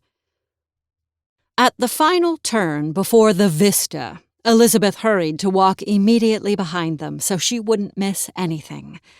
Somewhere on the planet, the sun would be peeking above the earth, making its presence known in all its glory. Not at Lying Dog Creek. For there was no creek, there were no dogs, and there was no vista from which to watch a sunrise. What? Both Will and Gianna exclaimed as they faced a dry escarpment where a waterfall from antiquity had once flowed. They slowly turned around, seeking what they were not going to find. Elizabeth's joy started at her toes, traveling rapidly through her whole body until she shook with evil glee. Her hoots of laughter bounced off the bland, gray rock wall canyon surrounding them. Where's the view, Elizabeth? Where's the creek? Will demanded, as she laughed harder. Lying dogs, Will, she snorted, wiping her eyes with her fingers. Outrageously, brazenly tell a whopper like a lying, thieving dog. Newbies fall for it every time. You knew this? He was incredulous. Then he pointed his finger at her, walking closer. You knew this when I told you where we planned to go. It's why you agreed so readily, with little coercion. He stopped and flapped his arms in the air. By then the sun filled the sky, leaving shadows and lovely hues on the rocks. I should have known. When you gave in so easily after being a grump, I should have figured out you were up to something. Yep, you should have known. She laughed until she had to take in great gulps of air. Oh, man, that was good. Clutching her belly, she chortled a few times before she finally regained control. While she had rushed to get ready, and during the mostly quiet drive to the trailhead, Elizabeth had pondered what would happen when Darcy comprehended his mistake. She accepted that this would tell her much about the man. Each new facet he had exposed to her had been wonderful. However, if he took himself too seriously, if he could not find humor in the ridiculous, Elizabeth doubted they would ever have a true friendship. If Will Darcy looked at the morning with a sense of cheer, then she would gain 2 Darcys as a buddy, not just one. Elizabeth Bennet, you are a brat. And so is the woman at the store who told us about this hike. He rubbed his chin. I think, Gianna, we have been initiated into some sort of secret society, and we are forever sworn to lie like a dog if anyone should ask about the ease of traversing Lying Dog Creek. He looked directly at Elizabeth. Am I correct? Oh, yeah. Tilting her head to the side, she looked closely at him. He was relaxed. No tight fists, no gritting teeth, no flexed arms and tense shoulders. You both now officially belong to the fraternity/sorority of the Pull One Over on the New Guys in Town club. Since I'm a writer, I'll be the secretary, Will offered. And I'll be the president. And my first command is that we run downhill all the way to the car so I can put lotion on my stinky feet, proclaimed Gianna. Last one down is a lying dog. She took off like a bullet. What's my position? Mused Elizabeth. Smiling, he grabbed her hand. Come on, minion. We have a president to keep up with. Elizabeth's grin came easily at his reference to the boxers. He definitely was not the man she had thought him to be. She would have 2 true friends. Her smile grew as she kept pace with the man who intrigued her more and more each and every day. Chapter 6. By the time they reached the trailhead, Elizabeth had a plan. Posing Darcy and Gianna on each side of the Lying Dog Creek trail sign, she captured pictures of the siblings with expressions of happy exhaustion on their faces. She would document their memories whenever she had the opportunity. At the end of the summer, before they headed home, she would present them with a picture book to enjoy for years to come. She had never seen the like in a casual setting. "What are you doing?" Elizabeth was stunned. After Darcy retrieved the picnic hamper and blanket from the trunk of his car, he settled down with a knife and fork to eat his fried chicken. What? Puzzled at her outburst, he stopped mid-slice. This? He held up his dinnerware. Yes, this. Shaking her head, she wondered at the man. You don't use silverware for fried chicken. It's not done." Aligning the utensils evenly at an angle across his plate, Darcy wiped his hands on his cloth napkin after using it to brush the non-existent crumbs from his lips. "You see, that is the thing about you Americans. I have tried to fit in. I say can't instead of cannot, and don't instead of do not. I drink more soda and beer than I have ever done, and no longer keep my shirts tucked in. I have held pizza and hamburgers and French fries in my fingers as I dip them in what you call ranch or goop. I drive on the wrong side of the road and leave my umbrella at home when it rains. All of this I have done to fit into your culture, Elizabeth." He tucked the napkin under the edge of his plate and retrieved a clean spare for his lap. "However, when it comes to ribs slathered in barbecue sauce, or a piece of chicken with a coating that is so crispy it crunches when I bite into it, I will use my fork and knife as I have been taught since infancy. I will not bend on this." Gianna snorted. Then she bit into the chicken leg she was holding between her thumb and fingers, licking them when she was done. "What?" She looked at her brother. "I've adapted." Immediately, Darcy responded by over-exaggerating his knife skills, as his sister acted the caveman by tearing the meat from the bone with her teeth. Elizabeth grabbed her camera and snapped picture after picture, even taking a short video clip while they paid her no attention at all. This man had the power to make her smile and feel warm and fuzzy inside. Watching him as he tried to cut Gianna's meal into tiny pieces, while he teased her about the zillions of times he had done the same when she was little, Elizabeth was concerned that William Darcy, soon to be leaving for New York, was slowly chipping away at a defenseless corner of her heart. She was beginning to feel the danger. They had little in common. Their backgrounds were dissimilar. Their personalities were like black compared to white, and their economic statuses were polar opposites from each other. Whenever the Darcys were at the apartment and Elizabeth's family dropped by, Elizabeth could see Will pulling away as he tried to protect his sister from the verbal onslaught. Gianna wasn't having any of it. She enjoyed watching the antics of Lydia and Kitty as they competed for their mother's attention. The Bennet family was a whole new world of freedom to a regimented preteen girl. Elizabeth had no doubt that Darcy lectured Gianna when they left to be nothing like those young Bennet girls. At first, it angered Elizabeth. Nonetheless, she remembered the multitude of occasions she had tried to restrain her siblings from acting improperly in company. She was spinning her wheels, as her efforts never worked. He confused her. He irritated her.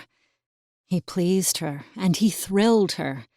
She was going crazy, and William Darcy was the cause. He looked directly at her and smiled. Even though she was seated, her knees wobbled. Over the next 2 weeks, Darcy took his sister to ride a vintage wooden carousel horse, as well as a go-kart track to race cars. They went to museums, botanical parks, attended a magnificent production by Cirque du Soleil, and went jet skiing on one of the lakes. In between these activities, the brother and sister hiked forest trails and drove to the beach to run barefoot in the sand. Each time they planned an excursion, it was to be only the two of them. Yet each time, they somehow finagled Elizabeth's attendance, usually under the guise of her being the official travel photographer. She was having a blast. Her editor's son broke his leg in a motorcycle accident. Elizabeth sent flowers and a card, so the pressure was off to get the final draft of her latest story written. Grateful she was not being distracted by her work, and that she had a sizable sum banked for emergencies, Elizabeth participated in the activities with the enthusiasm that was her nature. The Saturday after the three rode bicycles around a 10-mile bike path, responsibility bit Elizabeth in the bum. July was slipping away, and canning season was in full swing.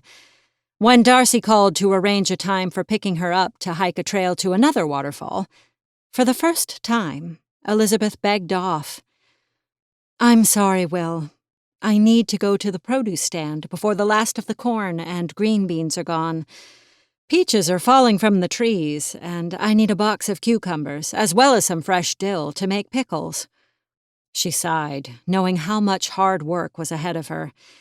Having a full pot of water boiling on her stove for the next 2 days would heat her tiny kitchen into an inferno. Nevertheless, having beautiful jars of home-canned produce on her shelves was a thing of joy. The sense of accomplishment was amazing when a pint was opened and served during the cold winter months, making it worth all the work in the end. "Darcy, do you think G would want to help me? It is an education in itself, as we pick the produce from the fields, then lug it all home before we spend the rest of the weekend preserving the food.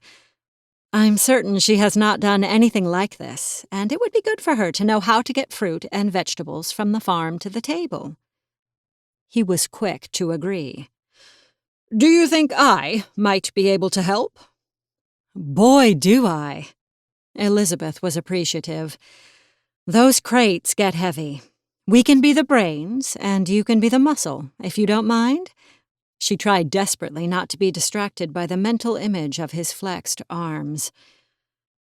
"The temperature is cool now, but dress in layers and wear shoes that can be hosed down later, because it will be as hot as Hades in the kitchen, and they irrigate the fields, so the ground will be muddy before the sun is high in the sky to dry out the dirt." By the time Darcy and Gianna arrived at the apartment, dozens of empty jars had been run through the dishwasher, and the needed tools were set out on the kitchen counter. A small cooler with bottles of ice water and plastic bags containing wet, soapy washcloths were put in the back of Jane's little pickup truck. "We can take my car, if you prefer," Darcy offered. "Heavens, no. I like to pick my peaches when they are ripe. If you do not pack them correctly, the bottom ones are squashed, and juice runs through the slats in the wooden crates onto your carpet. The pickup will work just fine." "Where's Jane?" Gianna asked. "Caroline wanted Charlie to take her shopping, so Jane took my car to Mom's house." Elizabeth locked her front door and got behind the driver's seat. The three of them were a tight fit, but the farm was only 2 miles down the road. They would be spending very little time inside the vehicle. "Jane made strawberry and raspberry freezer jam last month. I hate to stand at a hot pot and stir for as long as it takes, and she doesn't mind. So she does the sweets, and I do the savory." "Peaches aren't savory," Darcy observed. "True. We won't get to them until tomorrow, when Jane will make jam, and I will use the rest to make a fresh peach pie with homemade vanilla bean ice cream. The rest of them we will slice and put in jars. It's easier when both of us do it, as you have to work together to get them into jars as fast as you can." Both of the Darcys had a glazed look in their eyes, as they hadn't a clue what she was talking about. They would find out soon enough. Gianna ate more peaches than she put into the box. Juice ran down her hand towards her elbow, so the dust and dirt coated her arm in a thin layer. By the time they left the orchard, she had dug out one of the washcloths to clean the stickiness from her fingers. Elizabeth loved Gianna's delight when little red ladybugs landed on the leaves, and grasshoppers jumped from the grass lining the fields whenever they walked close. The young girl kept to the task when it came time to pick green beans. Her brother, on the other hand, carefully inspected each individual bean to see if it was the required length, width, and a healthy green color, both front and back. Elizabeth chuckled to herself. Had he brought a ruler, he probably would have used it. Rather than think him silly, she appreciated his care. Back at the apartment, Darcy carried the heavy crates to the dining room table. Each time, he would remove his shoes before entering through the front door. Then he would put them on as he left to get another box. Again, Elizabeth chose to keep silent and not tease, out of appreciation for not having to sweep and mop when they were done. Gianna was fascinated with the journal Elizabeth kept in the kitchen. It was filled with recipes passed down from her grandmother, along with instructions for storing food. Elizabeth's mother had started teaching her daughters how to cook and keep a clean home from the time they turned 10 years of age. She had impressed on each of her daughters the importance of being prepared in case economic circumstances changed and they had to make do with far less than they were used to. As Darcy's sister flipped through the pages, she read aloud some of the topics. Tilting her head towards her shoulder, confusion covering her face, she asked, "What's an iron, and why would I need to know how to use one?" It took a monumental effort not to laugh. As Elizabeth pondered how to respond, her brother spoke up. "I think we need to purchase another journal, for you to copy as much of this information as possible." He ran his hand over his face. "An iron is used to take the wrinkles out of shirts. We do not use one, because I take our clothes needing pressed to the dry cleaners for them to steam the wrinkles smooth. However, Elizabeth has been taught to do this for herself." "You do?" Gianna asked her. "I do," Elizabeth continued, cutting the corn away from the cobs. "Why?" "Will makes enough money from his writing, so we don't have to do things like that. We have a housekeeper and a cook, and he has a gardener to care for the lawn. Don't you earn enough to afford those people?" "Gianna!" Darcy's voice was filled with censure. "That is none of our business. Apologize now."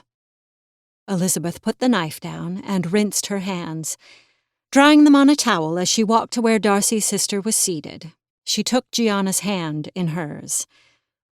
"It's okay that you asked, because you are trying to understand my circumstances, rather than just be nosy, right?"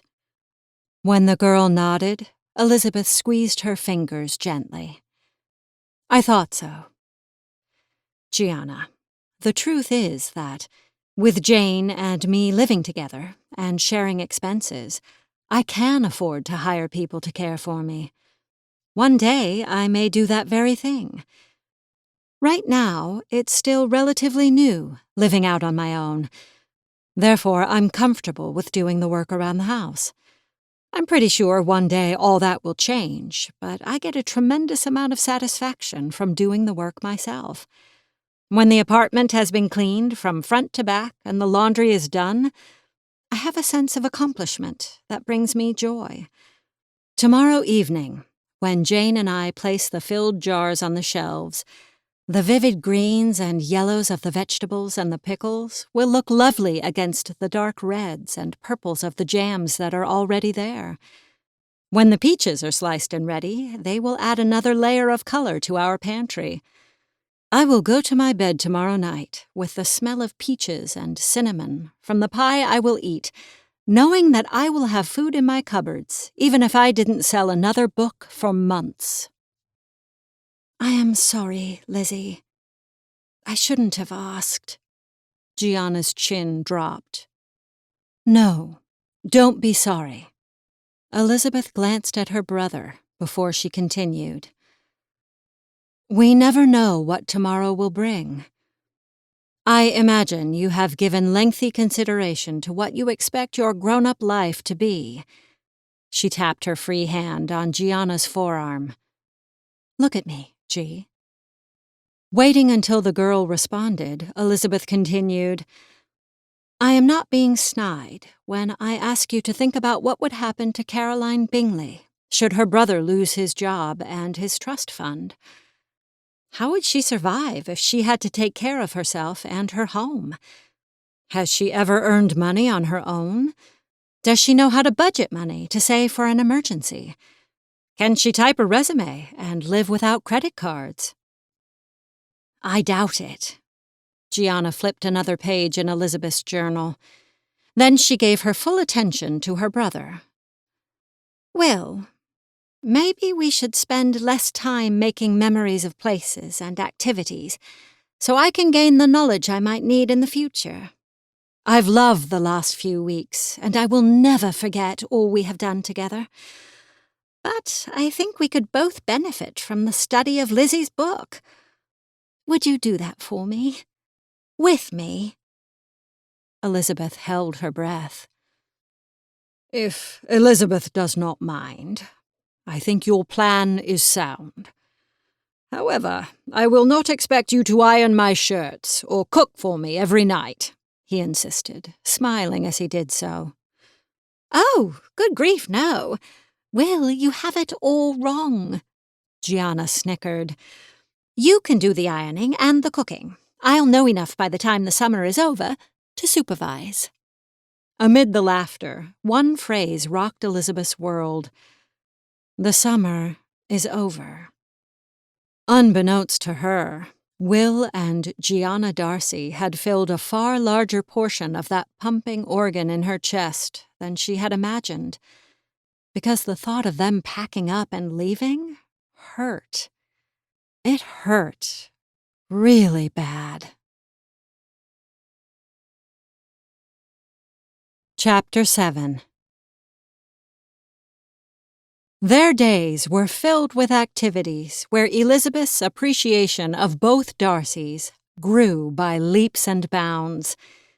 When it was just the three of them, Darcy completely let down his guard. He was fun, and was, on occasion, amazingly funny.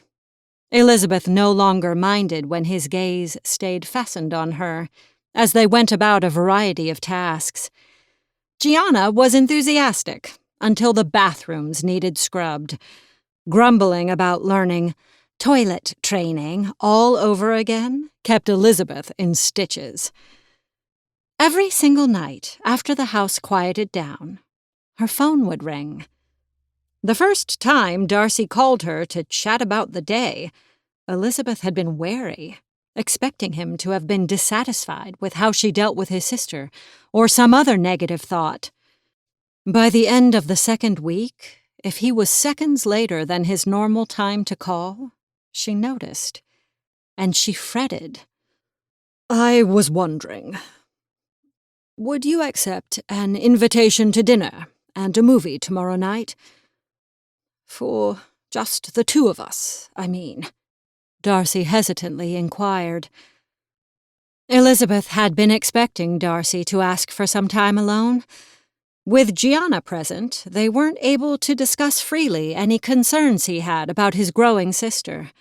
Therefore, it was easy to agree to his plan. Although he truly didn't have to take her out.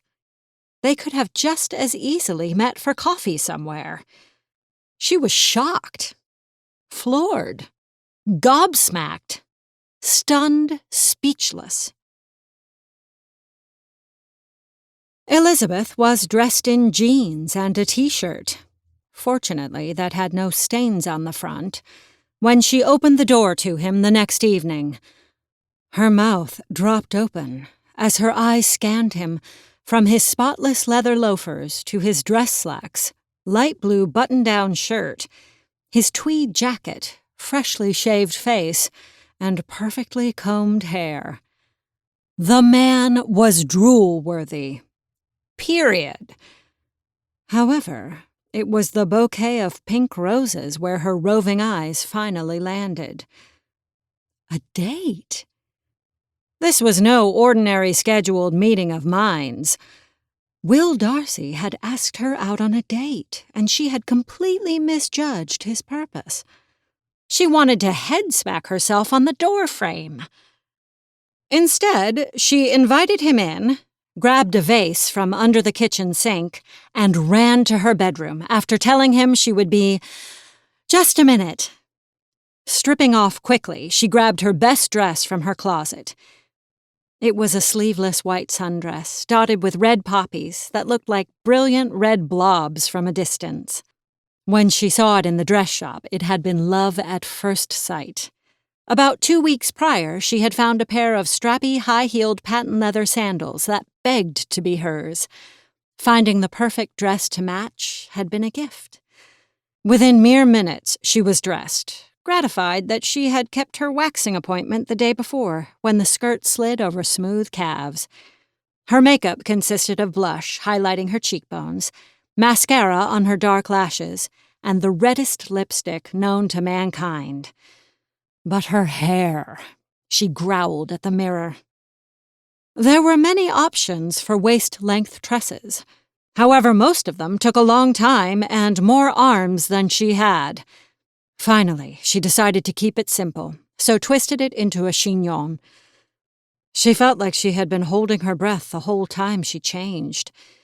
Stepping back to get a good look at the overall package, she gasped. Earrings! How could she have forgotten? Digging through her jewelry box, she found the rubies her grandmother had given her when she had graduated high school. She loved those earrings, and the memory of the delightful woman who had given them to her.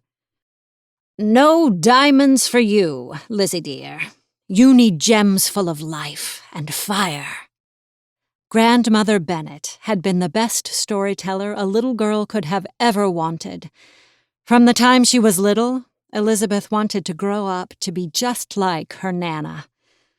Dumping the contents of her purse onto the bed, she separated her wallet, keys, lipstick, and an embroidered hanky, also a gift from her Nana, and stuffed them into a small clutch. She was ready. As she walked down the hallway, it occurred to her to wonder about Darcy. Why a date?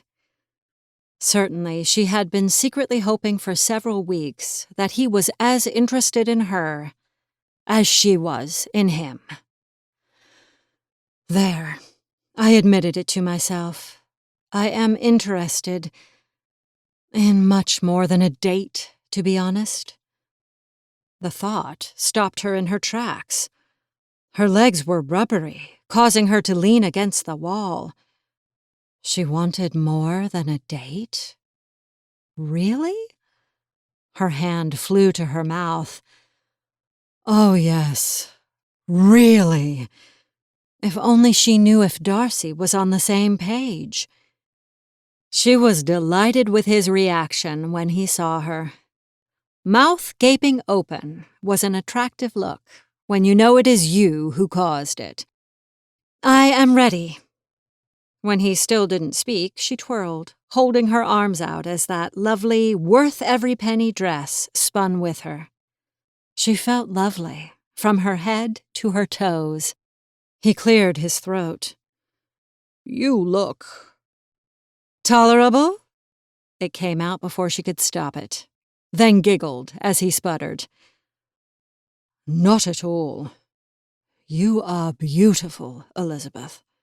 Knock me out with a feather, gorgeous. He kissed the knuckles of her hand, and she almost swooned on the spot. We have reservations, so had best be going. Reservations?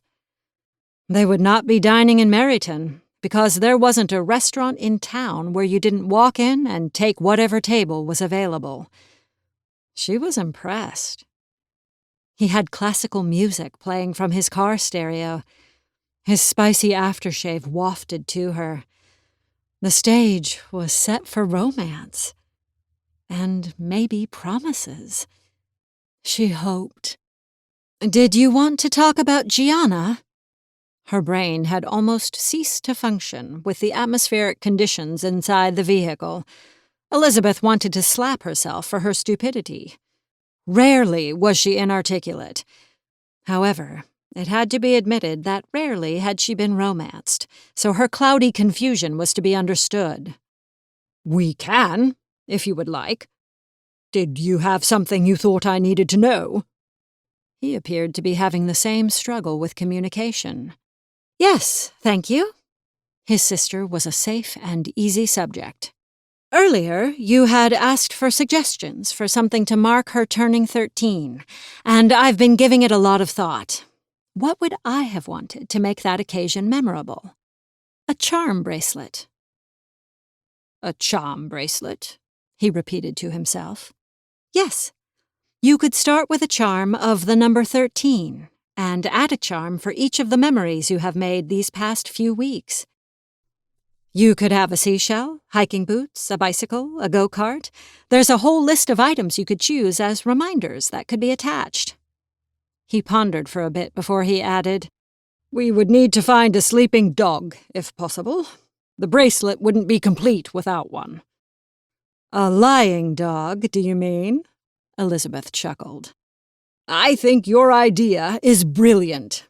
I could purchase her one each year I have her at home, and we could fill it with new memories of that year." His smile was dazzling. "What a marvelous idea, Elizabeth. I will automatically know what to purchase, and won't have the stress of fretting over what to get her. This is a gift to me as well." She couldn't look away from him. The tension was gone, and his attention, while on the road, was also on her. Elizabeth wanted to touch him, to feel her hand held in his, their fingers entwined.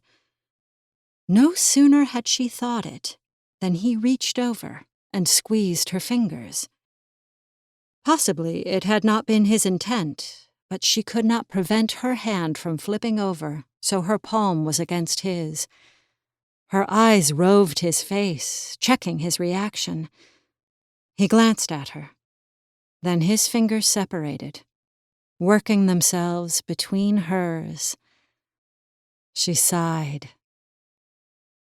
They remained bound together until he needed to turn the car into the parking lot of the restaurant. When Darcy turned the key, the music faded into the background. "Thank you, Elizabeth. You have been a blessing to me in many ways this summer. I cherish the tender care you have shown my sister. And I cherish—" A loud knocking sounded on the driver's side window, interrupting him when Elizabeth had desperately wanted to hear him finish his thought. Feelings of anger and resentment rushed through her, and she decided then and there to use the pointy toes of her stilettos to give a swift kick to whoever it was who disrupted them, even though there were no pointy toes on her shoes, although the heel was sharp. "I am here, Darcy." "Caroline Bingley?" "Pardon me, Elizabeth." Darcy, irritation radiating from him, unsnapped his seatbelt and opened the door. Standing with the door between him and Caroline, he inquired, "What are you doing here?" Elizabeth could hear his frustration. Apparently, Caroline could not. "I saw the note you left by the telephone with the restaurant, the time, and the movie schedule. I automatically knew you intended for me to see it, so changed my plans to meet you here." The red-headed witch had the nerve to put her hand on his lapel. "You could have just asked, you know. I wouldn't have had to ask Charlie for the car." Curious at how Darcy would respond, Elizabeth leaned over the console to better hear. "You misunderstood my intentions, Caroline." Darcy looked down inside the car. Caroline's eyes followed. Elizabeth quickly sat back in the seat and pretended she had not been eavesdropping. "I have a date." "Her?" Disdain dripped off Caroline's tongue. "Why would you go out with her? You said you didn't think she was pretty." "I know you have allowed your sister to become her friend, although I warned you repeatedly that it would come to no good." "Oh!" Caroline must have had an epiphany. "You are taking her to dinner in repayment for services rendered before you and Gianna return to New York. Never mind." Evidently her explanation soothed her ego at being overlooked. "This is a duty date. Please ignore me and go on about your plans. I will see you later when you get home, Darcy." With that said, Charlie's sister spun around and returned to her car. Skidding the tires as she pulled away from the restaurant, she was gone as rapidly as she had arrived. Darcy made no move to deny Caroline's claims that his intentions were far from romance. A duty date? Elizabeth was crushed. She wanted to be transported home in her flannel pajamas, scarfing down a pint or two of Ben & Jerry's Cherry Garcia, drenched in chocolate syrup. No, she would tilt her head back and squirt the sauce directly down her throat. She would watch The Notebook and sob until she used a whole box of tissues. She would order takeout and— Elizabeth, I do not know what you are thinking, but I hope you give no credence to what Caroline said. She was wrong. He shook his head and ran his hands through his hair, pulling it back from his forehead until his eyebrows lifted. I sincerely regret that she overheard my foolish criticism of you at the pizza parlor the night we met. As I said before, I never should have said what I did, because it was not true. Elizabeth paused for a few breaths before she replied, hoping he would continue. He did not, and her heart broke. A lone tear trickled down her cheek and dropped to her hands folded on her lap. She sucked in a breath. She was in love with Will Darcy. She could no longer deny it. She bawled. A pity date. Chapter 8. Darcy ran into the restaurant to cancel the reservations. Then he took her home. Elizabeth's hanky was soaked through. He reached across her to open the glove compartment and hand her a bunch of napkins, apologizing for not having a handkerchief of his own. She was angry with herself for acting like a baby. She was mad at Caroline Bingley for ruining her first real date with Darcy. And she was mad at Darcy on principle, although she was arguing between her mind and heart about whether or not he was responsible for her misery. Her heart was winning, which made the hurt even worse. He brought the car to a stop in front of her apartment, turning off the engine and the music. The silence was heavy and felt uncomfortable. This is not how I envisioned this night. And I am truly sorry Caroline interrupted us. Darcy rubbed his face with his palms. Then he slammed them on the steering wheel. Blast her! Elizabeth jumped. I cannot believe she thought this was about her. Elizabeth had no doubt he was disgusted. His tone was sharp. I wanted so badly for— His phone blared a jackhammer ringtone. What is this? Darcy looked at his phone, then back at her. Pardon me, please. It's late in New York. I can't imagine why my contractor is calling. Elizabeth waved towards his phone for him to accept the call. Another delay would not make any difference at that point. Her inclination was to slink out of the car while he discussed plumbing or whatever emergency was taking place at the Darcy home. But she would not be rude. Instead, she made an effort to regulate her breathing. She was ashamed of her tears, mortified at displaying her broken heart, exposing her deepest emotions to a man who was merely trying to thank her, rather than woo her. Oh, good Lord! Darcy put his hand to his lips, as if attempting to catch the words and put them back. How did this happen? When he reached for his chest, Elizabeth put the concerns of her throbbing heart aside, as she worried for his own. She could not help herself. Reaching over, she turned towards him and put her hand on his shoulder. He immediately covered it with his, pressing her palm into his jacket, holding her there. Darcy's head dropped back on the headrest, and his eyes squeezed shut as soon as the call ended. Even in the twilight, she could see his skin had turned a pasty white. Will, can I help? Her voice was a whisper.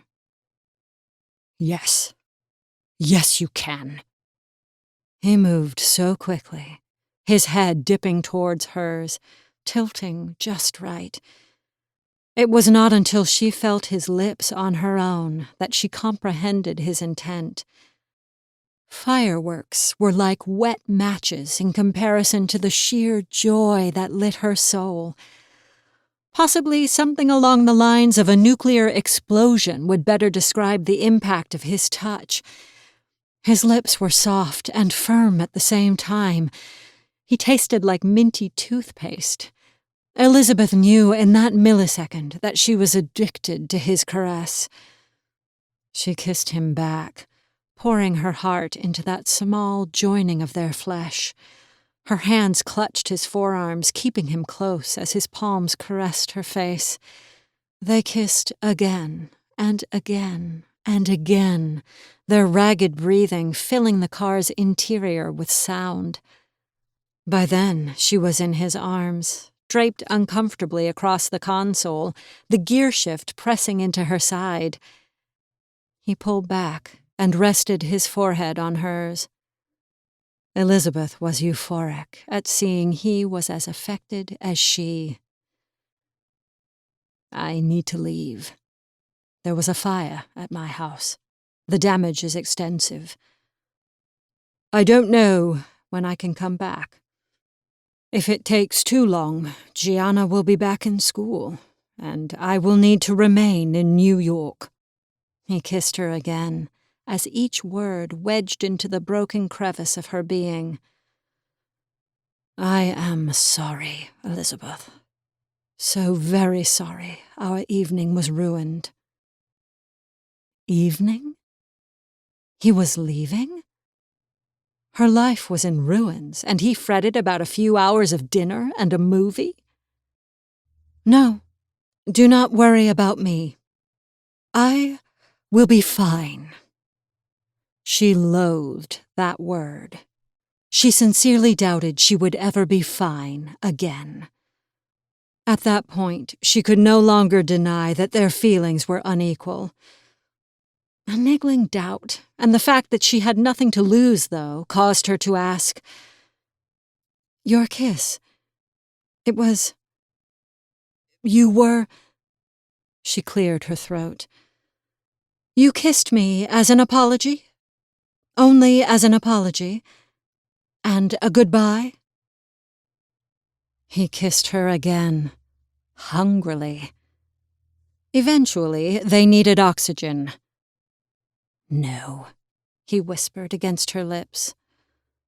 The words were the apology, and a goodbye. The kiss. The kisses. They are from my heart to yours, Elizabeth. They are? Excitement replaced fear. Unparalleled joy doubled up its fist and knocked sorrow into the stratosphere. Me too. Again, he rested his forehead against hers. I need to leave. I know. His emergency was real. She sat back in her seat and unfastened her seatbelt. Waiting until he opened Elizabeth's door and walked her to her apartment, she again spoke. This has been the best summer ever. When matters settle down in New York, please call. Did she sound desperate? Probably. She didn't care now that she knew he had feelings for her. She would beg if needed. His next few words showed she had no need to grovel. Just before kissing her for the last time before he drove off, he whispered, I love you, Elizabeth Bennet. I will be back to get you. You will? She loved the sparkle in his eyes. I will. There was absolute certainty in his words. His gaze never wavered. Pack your bags and buy a wedding dress, my lady. A wedding dress? A sudden numbness hit her, and her knees wobbled slightly. When he got down on one knee, a lightning bolt shot through her, keeping her erect. "I planned to ask you at dinner. I wanted to romance you so you would accept me. We had a corner table where the lights were soft and romantic. Our table had roses I had delivered earlier this evening." He dropped his chin in frustration. "I even wrote down how I would propose to you, Elizabeth, and Caroline Bingley ruined it." He growled. "I will never forgive her." You were going to propose? Had she heard him correctly? "Absolutely I was going to propose, and I still will. We have the evening's twilight instead of soft candlelight. We have the smells of summer instead of roses. So I believe we will have to make do." He held her hands. "Will you be my bride? Will you marry Gianna and me so we can be a family forever? Will you make me the happiest man alive by accepting my hand? Say you will, Elizabeth. Please." Her heart melted into a puddle at his feet. As an author, she had a wealth of words available to choose from, and a reputation for being articulate. As a writer of Regency period romance, she could take a 10-word sentence and draw it out to 100. Yet, "I will," was all that came to mind. He stood and grabbed her around the waist in one smooth move, spinning her until they were both dizzy. "You will? You said you will?" "Yes, I will marry you," she clarified between his expressions of tender affection. Setting her back down on her feet, he reminded her, "Then buy that dress. If you aren't ready when I return, I will have no qualms about tossing you over my shoulder and flying to Las Vegas. Do you understand?" "Yes." She put her hand on his lapel and gently pushed. He stepped back. "I love it when you say yes, Lizzie Bennet." His broad grin filled his face as he backed up some more. "You called me Lizzie." Easily she returned his smile. "That's the first time." "I did. And it is the first time I've ever told a woman I love her, too." By then he was almost to the car. "I love you. Now buy that dress." "First thing tomorrow." "Music to my ears." He opened the car door and put one foot inside. "Do not change your mind, okay?" "Yes, Will." Elizabeth blew him a kiss. He caught it and put his fist over his heart. "Bye, love." "Goodbye." Raising her hand to wave, he drove off. "Don't change your mind, Will." When she closed the door behind him, she leaned back against the wood and let her eyes drift closed. She was going to marry Will Darcy. She was going to marry Will Darcy. She was going... A pounding at the door interrupted her sweet musings. Looking out the peephole, she was surprised to see Will. Throwing the door open, she practically jumped into his open arms. "You came back!" Okay, so it wasn't the smartest thing she ever said. Elizabeth could not care. She was in his embrace, right where she wanted to be. "Remember when you called me a bonehead, and I overconfidently explained I certainly was not?" Elizabeth nodded. "Well, dear woman, I have proof that I am certifiable, because I cannot believe I forgot something this important." Digging in his jacket pocket, he pulled out a small box. Every morsel of oxygen left her body. Quivers and shivers sped up her spine when he again dropped to one knee. When the box popped open, Elizabeth knew she had been wrong.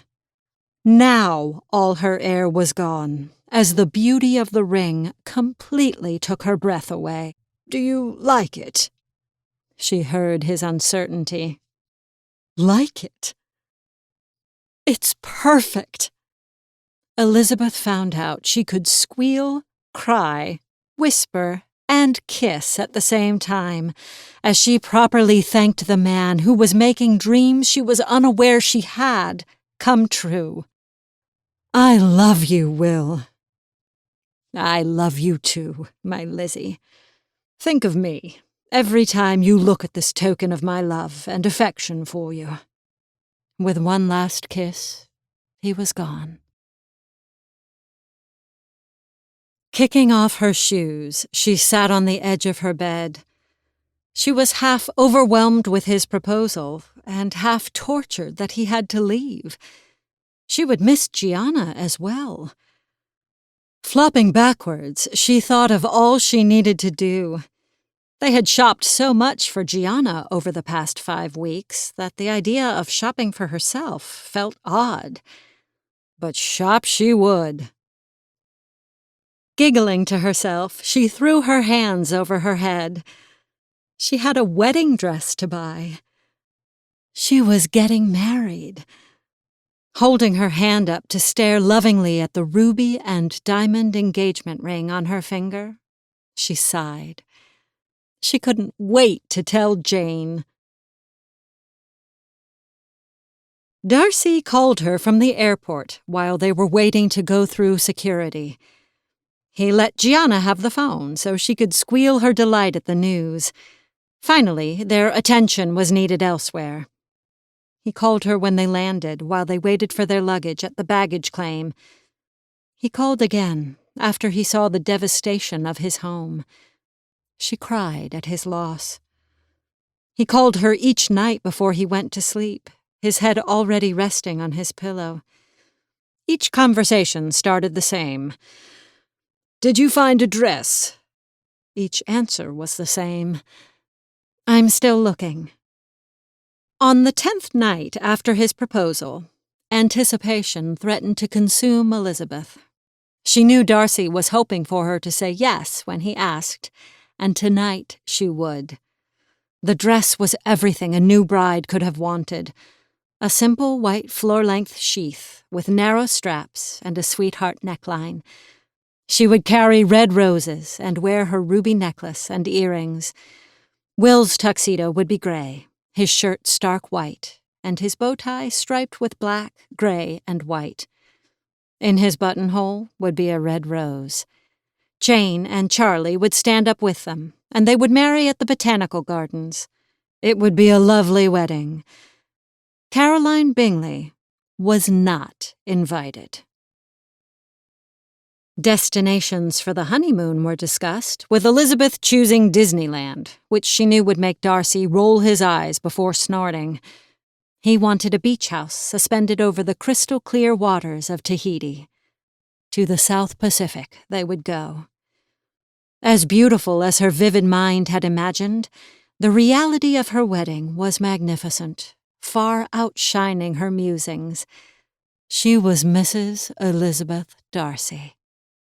The weeks after his leaving for New York had been busy for them both. Their house had been salvageable, but the amount of work would take more time than expected. Darcy had leased a small walk-up apartment in Soho, where they would spend their hours shuttling Gianna to and from school, while Will oversaw the needed repairs. Elizabeth was writing again. Jane had teased her on her wedding day, just before they prepared to walk down the aisle. "Oh, I forgot. Will asked me to give you this box before you wed." Her sister handed her a narrow, flat package wrapped in white paper. A huge red bow had been taped to the center. "He said you would understand." Elizabeth ripped off the paper and tore off the lid. If it was what she hoped it would be her perfect gift. It was. Nestled in white, soft cotton was a charm bracelet containing 3 charms. The first was a heart with their wedding date engraved on it. The second was a palm tree representing their honeymoon location. But it was the 3rd charm that finished melting her heart. The 3rd and final charm was a basset hound that was laying down with his eyes closed. She needed to marry this man. So she did. 2 years later.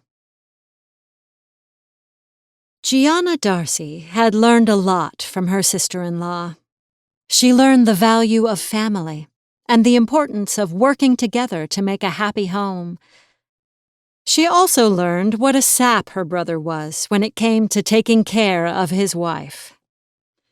Since their marriage, Elizabeth struggled to come up with the perfect gift for Will for the most important occasions.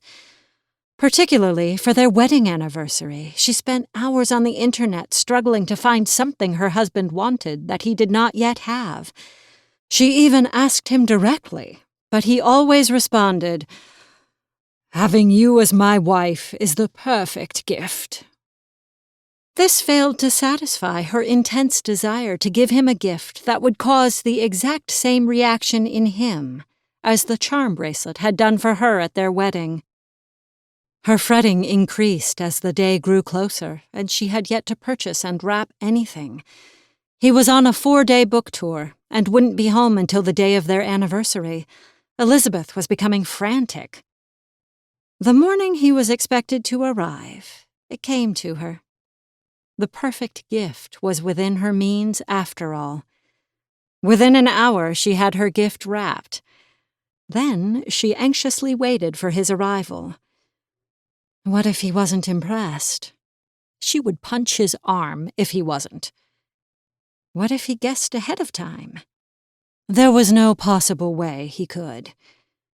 What if he brought her something that outdid her gift? She snickered wickedly. No way, ever. She was dressed in her best and waiting for him at the door when she heard his heavy tread coming up the stairs. Their repairs had been a time of testing for the newlyweds. Disagreements over the design were minimal. The heated discussions over the furnishings were another matter entirely. By the end, when they moved back in, they were both satisfied, and their marriage was stronger for having survived the stress. They had a home instead of a house, and were grateful they had done this together. He brought red roses, as he had done the year prior. Elizabeth loved knowing they were making traditions together. They hugged and kissed like he had been gone 4 years instead of 4 days. Then she showed him her box. He touched it gingerly. He was driving her crazy, taking his time. She wanted him to rip off the paper like she had done with his gift. It was the humane thing to do. For me. For no other, I believe. Get on with it, Will. She smiled sweetly. Open the box. Finally, he pulled the tape from the box, 1 piece at a time. She wanted to throttle him, strip the box from his hands, and open the blasted box. She kept smiling. Finally. He lifted the lid and stared at the same cotton-lined box her charm bracelet had been in.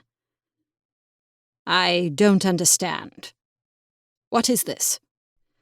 He lifted the white plastic strip with a circle on the end, with 2 dark lines in the middle of a window. He turned it over to see if he was missing something on the back. She wanted to laugh at him. Then she wanted to hit him. When it dawned on him what it was and what it meant, his mouth dropped open and his eyes became huge. They were pregnant. My dearest Lizzie, this is the most perfect gift. He hugged her to him. 7.5 long months later, he held his daughter for the very first time and changed his mind. For this was the most perfect gift ever. This has been The Perfect Gift, a Pride and Prejudice novella. Written by Christy Capps. Narrated by Wendy Rich Stetson. Copyright 2017 by Quiet Mountain Press. Production copyright 2017 by Quiet Mountain Press.